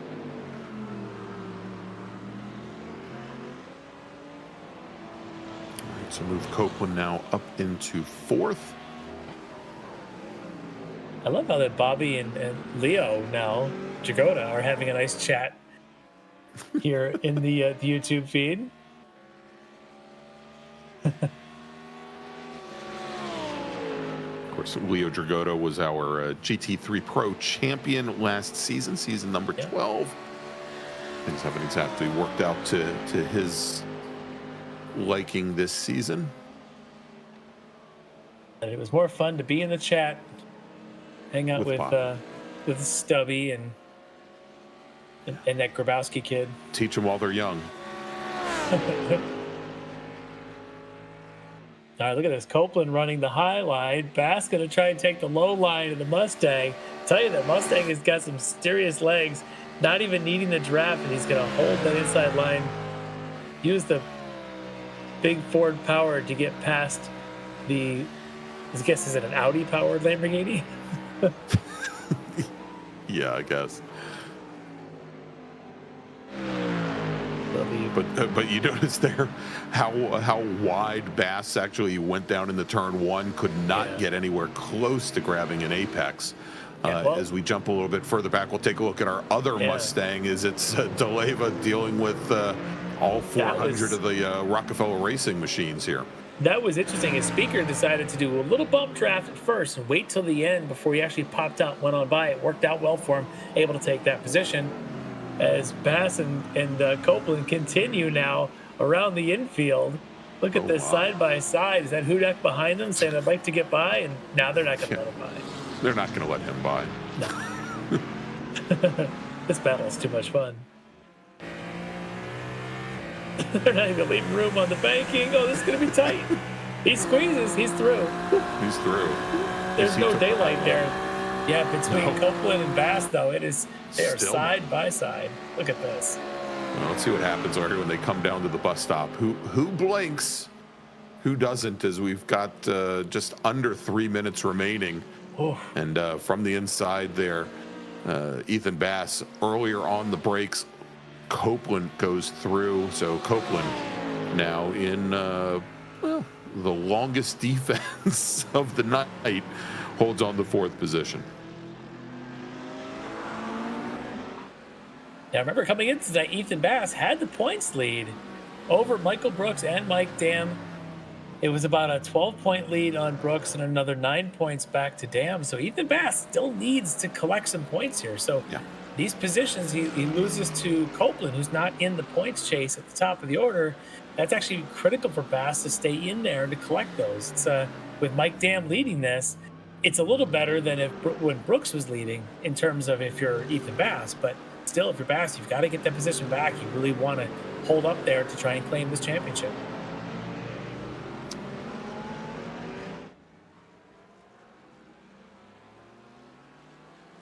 And thankfully, Sam's doing the math in the background. He's doing the math that we don't have to do. Yeah, trying to take away my drama buildup. No, we have an idea about where Ethan needs to finish. It is probably 5th in order to claim the championship. But we're going to keep an eye on this because it's not over till it's over, as they say. And here with about a lap or 2 to go, Bass is doing what he can. But meanwhile, look at this fight now. Is Wedderburn in it with Hiraday? Here comes Michael Brooks amongst this pack. I think Dan Carrito is back in the Acura trying to make up positions. It's technically the battle. It's the battle for 4th here in GT3 AM. So Hiraday, Carrito, Wedderburn.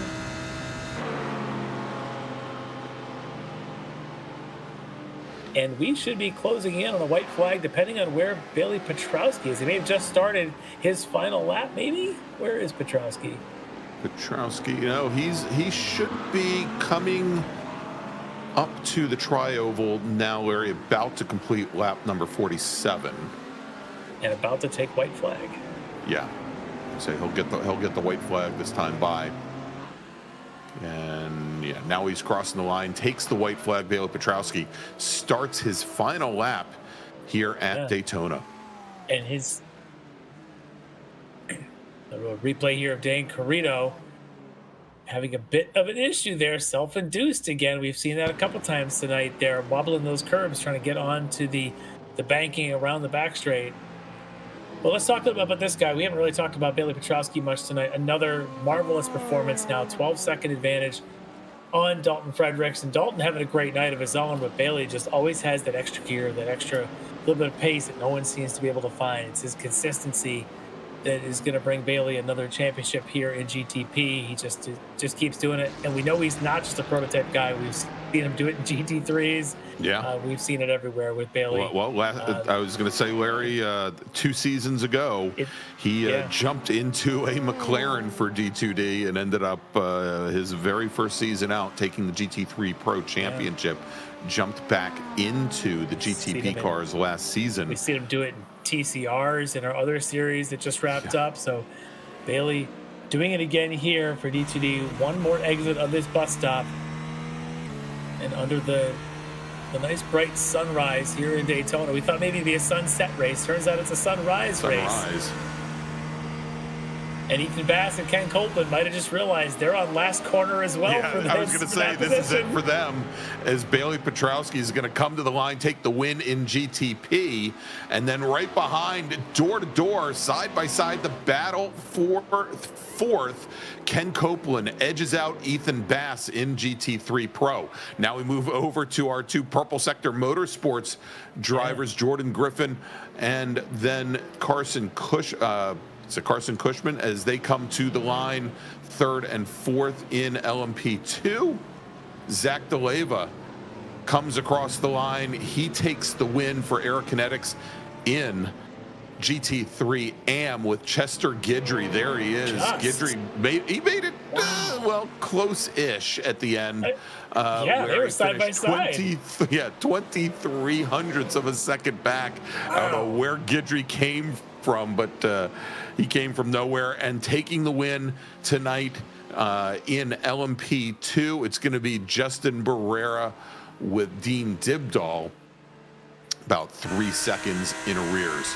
And now Mike Dam, Brian Bennett battling for the win here tonight in GT3 Pro. We're on board with Bennett. He's about 10 car lengths back from Mike Dam. And as they come to the line, Mike Dam is your winner in GT3 Pro. Brian Bennett will finish 2nd. Michael Brooks will finish in 3rd. What a great race. And I'm reading in the chat, Leo Dragotta is challenging Bailey Petrowski to GT3 rematch next season. So let's get through our interviews tonight. But I can't wait till next season already. No, I can't wait. And Larry, not that far along in just a few weeks. We'll talk about that in a moment. But first, we're going to thank some of our partners and sponsors. We'll be back in just a few moments. We'll recap the finish and talk to some of our podium finishers and championship winners here tonight from Daytona, where you've just seen the Season 13 finale of the Extreme Motorsports Ricmotech World Challenge presented by the SCCA Foundation and Butt Kicker. Stay with us.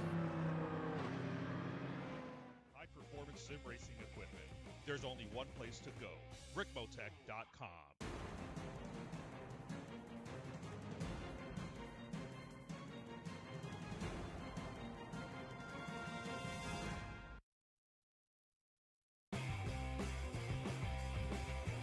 Ricmotech, high-performance sim racing equipment.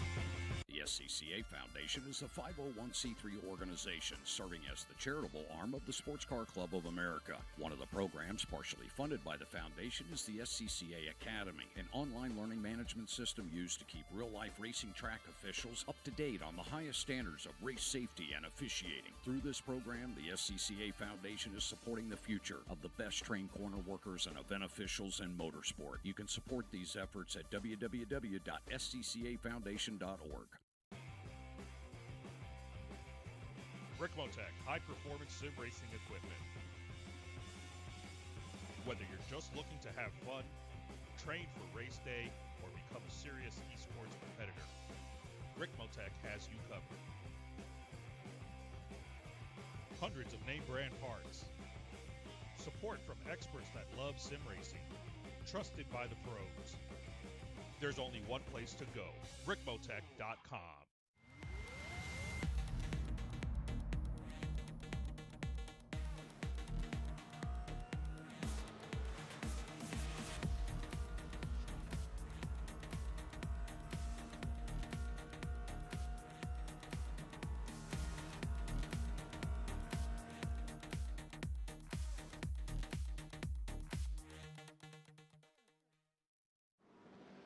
The search is over. The most comprehensive league scoring solution is here, with the ability for multi-level championships, custom incident tracking, post-race time penalties, support for heats, drop weeks display, multi-car team scoring, advanced web widgets, rookie championships, a custom paint system, and load those results in seconds. Visit extremescoring.info today. Ricmotech high-performance sim racing equipment.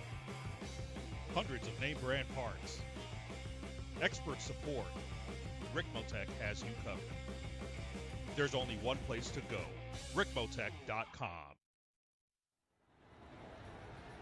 And welcome back to Daytona International Speedway, where you've just seen round number 8, the season finale of season number 13 of the Extreme Motorsports Ricmotech World Challenge, presented by the SCCA Foundation and Butt Kicker. I'm Greg Ginsburg, along with Larry Lefty McLeod. And let's take a look at that finishing order if we can. Sam here in taking the win in GTP tonight. Bailey Petrowski from D2D Sim Racing.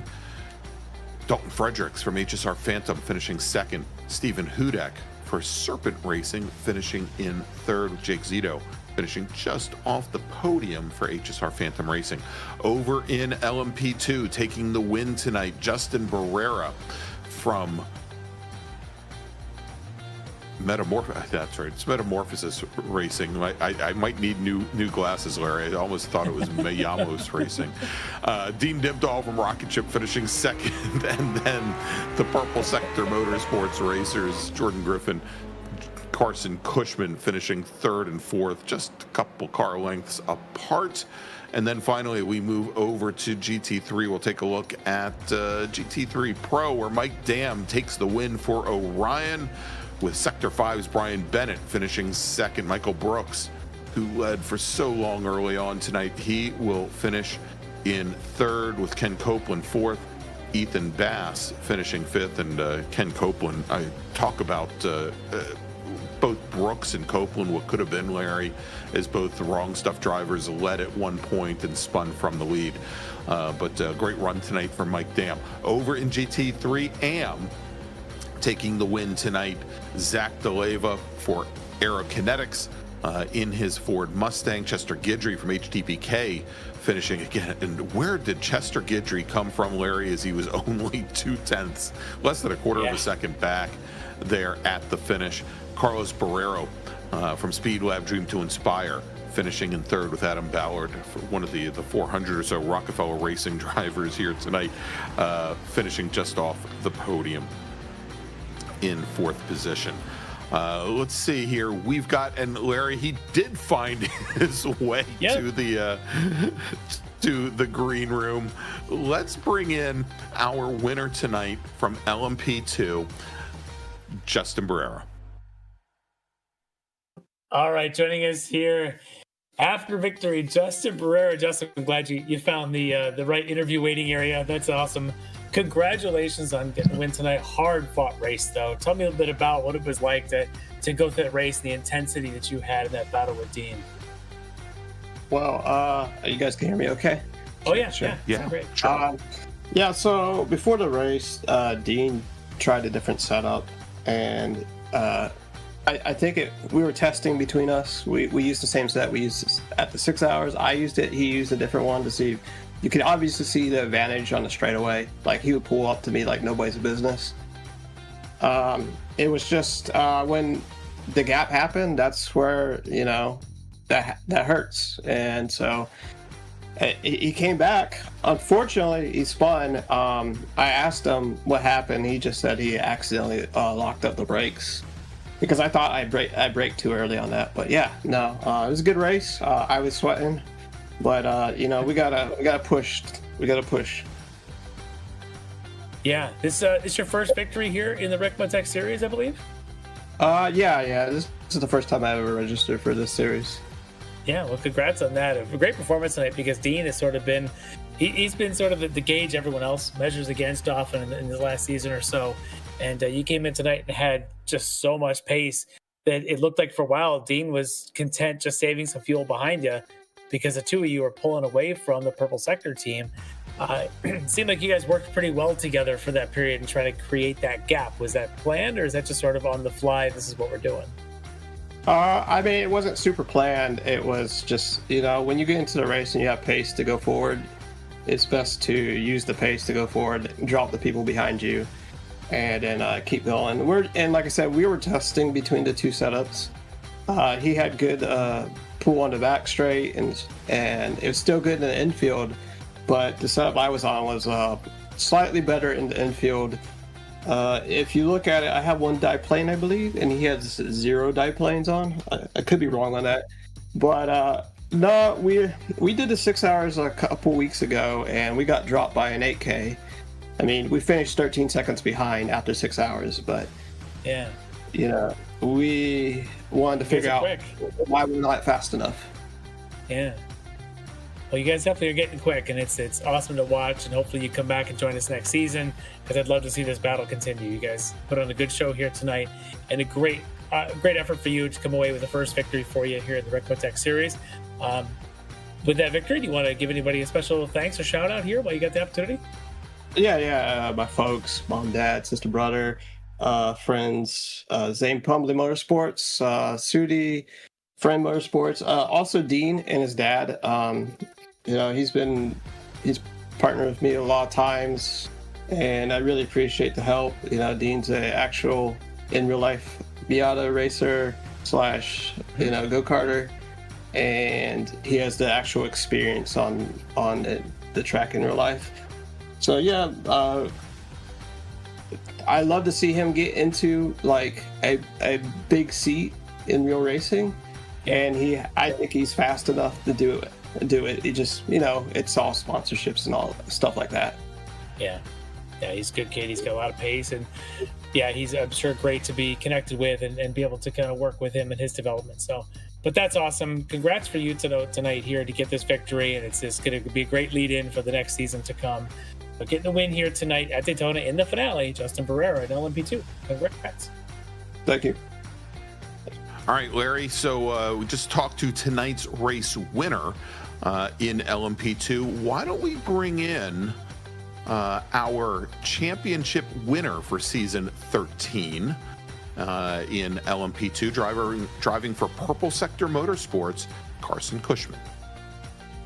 All right, joining us here is, in fact, our champion for LMP2 for this season, Carson Cushman. Carson, congrats. Awesome way to end the season with a championship. Thank you. I wasn't sure, so I was just here, but thanks for confirming it for me. Yep. We're checking the points have been updated, and you're going to claim the championship. And I'm going to give you the final numbers here. About 22 points ahead of Jordan Butler, and actually the two Jordans ended up tied at 409 points, tied for second, Jordan Butler, and of course your teammate Jordan Griffin. they're tied for second as well. So great run for yourself coming away with the championship here. Is this something you when you got into the season, you set your sight on trying to claim this championship? So in that sense, mission accomplished. Does this sort of go the way you expected?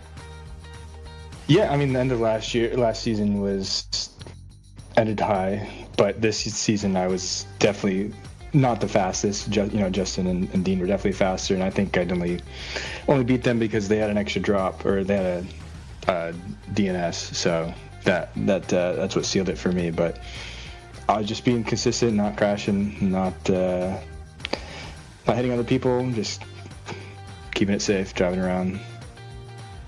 Yeah, well, that's what it takes right here. Is you got to finish all the races. You got to stay in this and have speed. You definitely have speed. You and the Purple Sector Motorsports have shown week after week to have tremendous pace, and it looks like you and your teammate had a pretty good battle right up to the end, even here tonight with you and Jordan. So that was a ton of fun to watch.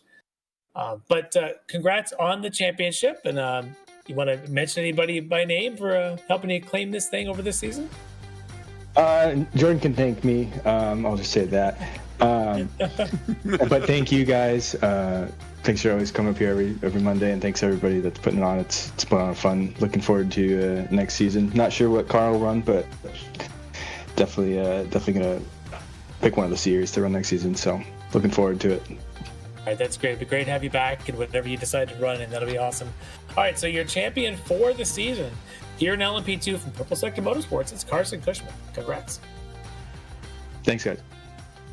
All right, Larry, let's move over now to our other prototype class, GTP. Going to talk to not only tonight's winner, but our Season 13 champion from D2D Sim Racing, Bailey Petrowski.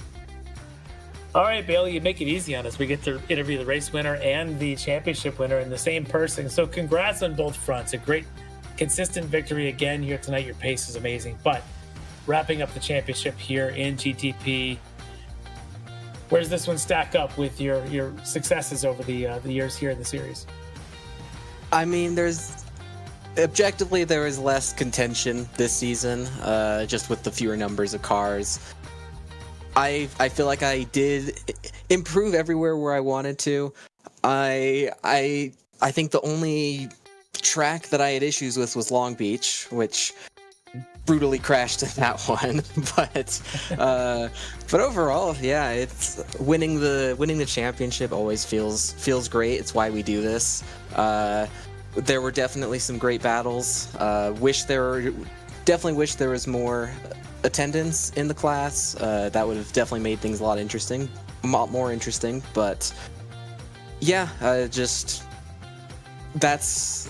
sometimes that's all you have to do is just show up to the races and make it to the end. And I was at least consistent in doing that.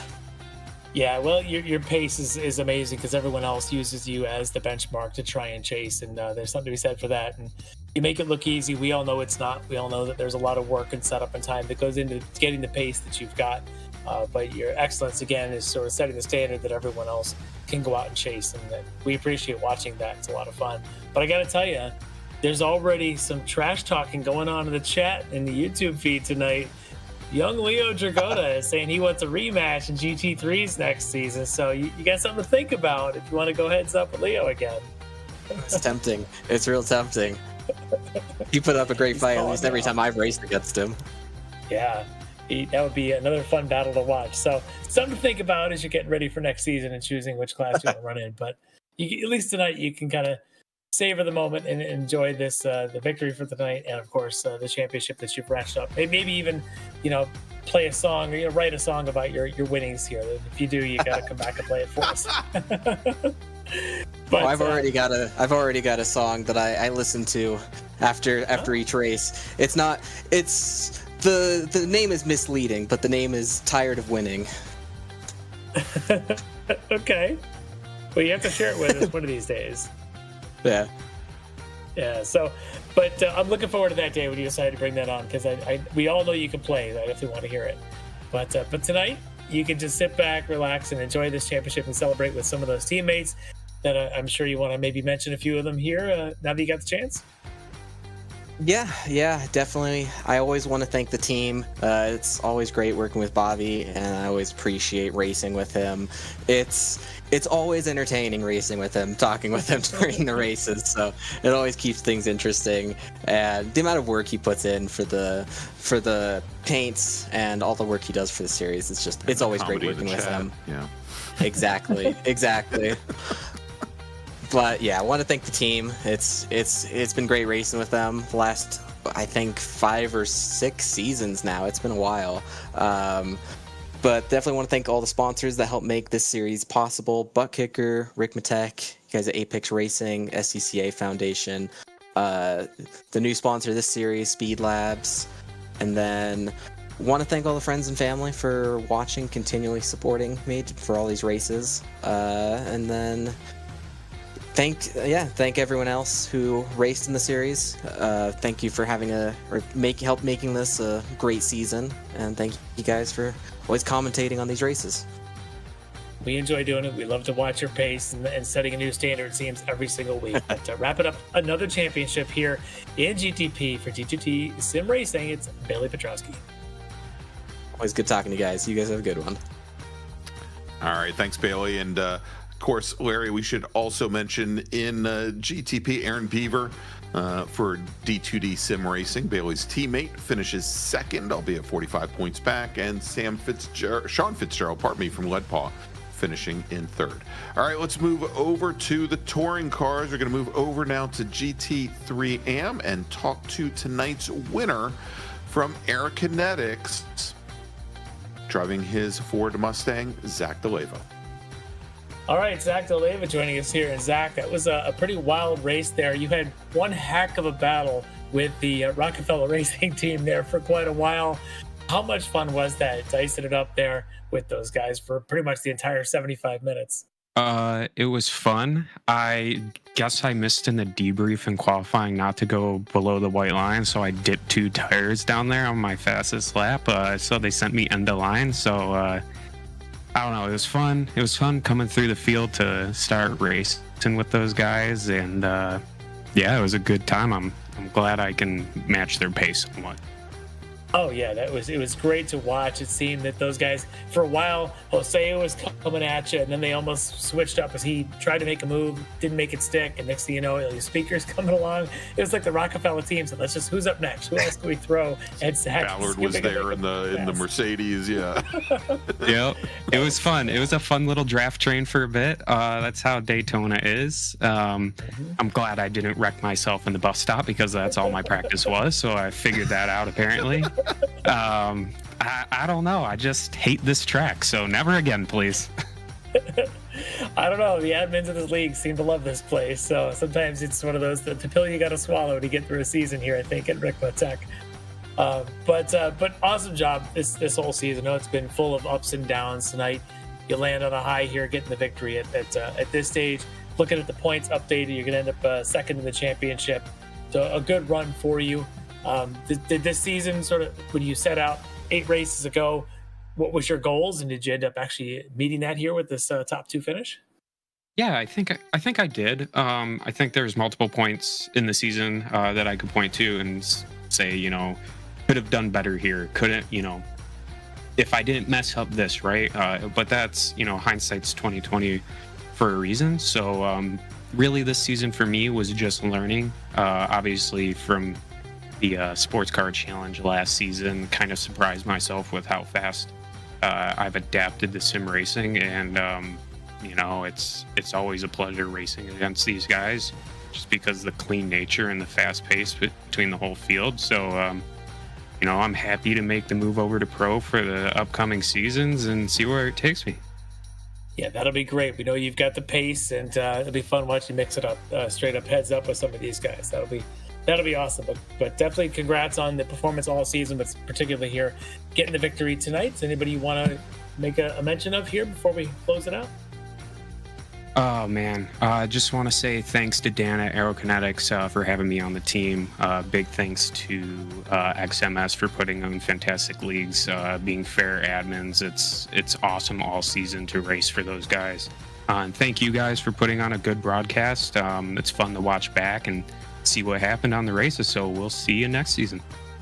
I'm definitely looking forward to it. So great run tonight, getting the victory here in GT3 AM from Aerokinetics. It's Zach DeLeva. Congrats. All right, and Zach finishes up second to our next guest, Larry, second in the championship. To our next guest from Speed Lab Dream to Inspire, driving a Lamborghini Huracan GT3 Evo, it is Carlos Barrero.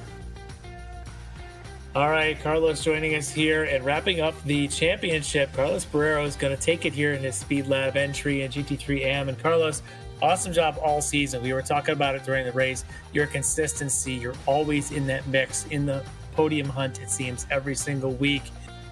How was tonight's race for you? And did it meet the goals you were expecting to try and clinch this championship?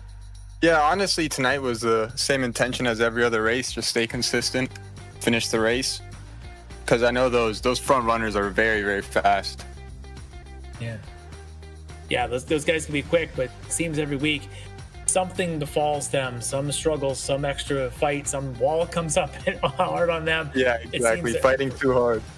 Yeah, but every week I look across the season for you and it's a bunch of second place and third place, but it's every single week you're right in that mix. And there's something to be said about that level of consistency. That's where championships are built. So awesome job for you there. Thank you. And I know that I know you've worked pretty hard at this. I'm sure, the Speed Lab, I'm sure, has been a big part of your success here now, of course, being a part of the sponsorship of this the series. Anybody you want to mention particularly and that helped you get along this way to the championship? Of course, Speed Lab's a huge thank you with their institute that they have. Amazing work, and obviously my family for the huge support as well every weekend. Well, congrats to you. Great work, execution here. It's a lot of effort to go in to try to winning a championship, and you've done that here in GT3 AM. So congrats to Carlos Barrero, your champion for the season here. Sponsored by Speed Lab, Dream to Inspire. Congrats. Thank you so much. All right, thanks so much to Carlo. Let's take a look, Larry. As we mentioned, Carlos Barrero taking the championship by 23 points over Zach DeLeva. Dan Carrillo from P1 Racing taking third in our Season 13 GT3 AM Championship. Adam Ballard finishing fourth in the championship. All right, let's move over now to GT3 Pro, and we're going to talk to tonight's winner, Larry, racing for Orion Sim Racing. It is Mike Dam. All right, Mike, one heck of a battle again tonight. Unbelievable win here. The battle that you had with Brian, with Michael Brooks thrown in the mix there. Tell me a bit about what it was like from your vantage point. Hey, I made it in. You did. Sorry for the long night, boys. Yeah, no, it was a good race. Did not expect to win it after qualifying. Those Lamborghinis were fast. Mm-hmm. Just put my best strategy forward I could. Just made Brian do all the work, save the tires, and then I just did. I was a weird mix of Ken Copeland and Lightning McQueen. I took no tires, so I tried to make my car as big as possible. Unbelievable. Yeah, well, sometimes that's a strategy that works, and it's right down to the end. Wasn't quite sure which way it was going to go, and unbelievable finish to be able to take the victory tonight. And it's been a heck of a season. I got to tell you, watching this group, it seemed like every week somebody new popped up and was going to try and lead that field. Tonight was your turn, but we've seen Ethan, we've seen Michael, we've seen a few others. How's this season been different for you in terms of this level of competition coming at you from all these different teams and different drivers? Yeah, the season's been really good. Especially these last few rounds, it's been really, like you said, it's been really close. Anybody can win these things, and that's what makes it fun. Nobody likes a series where there's gaps at the top and either skill level or pace or whatever. But this seems to be flipping around a lot. It's a lot of fun. It hasn't been like this for a while, so hopefully it continues on into next season, and it's a heck of a lot of fun. Yeah, we're certainly looking forward to next season. Hearing the challenges already. Your teammate Leo has already called out Bailey Petrowski, wants him back in GT3s next season. Yeah. We'll see if that comes to fruition there, but I'm sure it'll be a ton of fun to watch, and I'm totally looking forward to it. And I'm always looking forward to, if you're ever, interested in singing for us, just, anytime you want to, belt out a little bit of a song for us, we're all ears, but no pressure. Maybe not today. All right, no problem. Life is a highway. I'm a Canadian artist, Mike. You can choose anything. I'll think of one for next time. That's awesome. All right. Well, Mike, awesome job here tonight, getting a win in GT3 Pro. Anybody you want to in particular give a mention to? Yeah, just all the guys in the league. To the admins, Jeff puts a lot of work in with Kevin not being around much lately. Bobby, Russ Ruddick, they all put their time in, and it's not unnoticed. So thanks to all the guys that make it what it is. Just to my teammates, everybody at Orion, our sponsors JRT, Huffy Cycles. Yeah, it's a pleasure. Well, great job tonight, Mike, and a great fought win here at Daytona in the season finale. So from Orion Race Team, your winner, Mike Dam. Thanks, guys. All right, and moving from tonight's GT3 Pro winner, Larry, we're going to move to our GT3 Pro Season 13 champion, driving for Orbit Drop Bear Motorsports in his Ford Mustang, Ethan Bass. All right, Ethan, I know it's late for you. Well, definitely wanted to save the best for last, though. You've clinched the championship here in GT3 Pro, and I tell you, of the series that we get to announce, this class always seems to be the toughest. This is a tough group you're up against. Earning a victory in the championship should mean quite a bit to you. What does this mean to you? Where does this stack up on some of your successes in the past? It's been a long time since I've actually won something in the league, so this has actually been a good bit of fun. That was mostly earned through just being consistent and being safe and avoiding the pitfalls that other people avoided, and doing what we can when we were fast and when we weren't fast. Yeah, but that's it's how championships are won. You've got to win the chances when you get them, and you got to survive the others. Tonight, it seemed that survival might have been with Ken Copeland. He got the position there at the end, but that battle, those last 20 minutes or so, was so much fun to watch. How much fun was that, just dicing it up there with Ken? I knew Ken is someone I can trust, and that's the best thing about leagues where you do racing with people every other week or even every week kind of thing. You get to learn people and you learn what the limits are. I think I've almost remember we were actually was just like door bang on, I think, the last lap, or the penultimate lap when we had a prototype coming out of on us on the run to the line. I'm right free wide, I'm up against the wall, NASCAR 3-4 trying to get inch forward to get the fourth, but it's a case of I was having fun and relaxing because I did all the hard work in the first stint, just staying out of trouble, keeping the fifth place I got in qualifying. That I think if my math was all right, even if Mike had somehow won and gotten all the bonus points, it was a case of I still clinch it just because of the consistent results all season. Yeah, in fact, that's what our director had done during the race tonight. Went and checked the points. He goes, okay, he needs a fifth as we're watching you fighting for fourth. It was super exciting, but knowing as long as you stay in that fifth, the championship was yours based on how much success you'd had throughout the season. So awesome job. Great race put on tonight in the battles there with Ken and with the others. But on the championship, it's a huge accomplishment. So you should definitely be proud of your success here and what you've been able to do. But with that championship, anybody want to mention or give a thanks to for helping you along the way? It's mostly thanks to all the Orbit Drop Bear Motorsport guys. We've been building up the team over the past couple of years, and it's been really exciting to come from a really small team, small net of guys. I think I joined the lads back in 2020 when it was under a different banner, and it was all a bit of fun. We've all do it pretty casually, but none of us get paid. None of us are super serious hard esport people, but we all do it for fun because we can't do it in real life, so we love racing. And to come do proper events that are run well by Ricmotech and all the practice sessions that make it all really well organized, and you get the good prep. It's not just run as you brung, and everyone's all organized and everyone's all well prepared. Everyone all really organized and everything runs really well, and you get to learn people, and the events are all just a great bit of fun. Well, these top level events tend to attract top level drivers, and that seems like what we've got with you joining this thing this season with this, Ethan. And hopefully you're going to come back for more of this and defend this championship in the future, because it's a ton of fun. You've got great pace, great racecraft, and it was a well-earned championship here this season.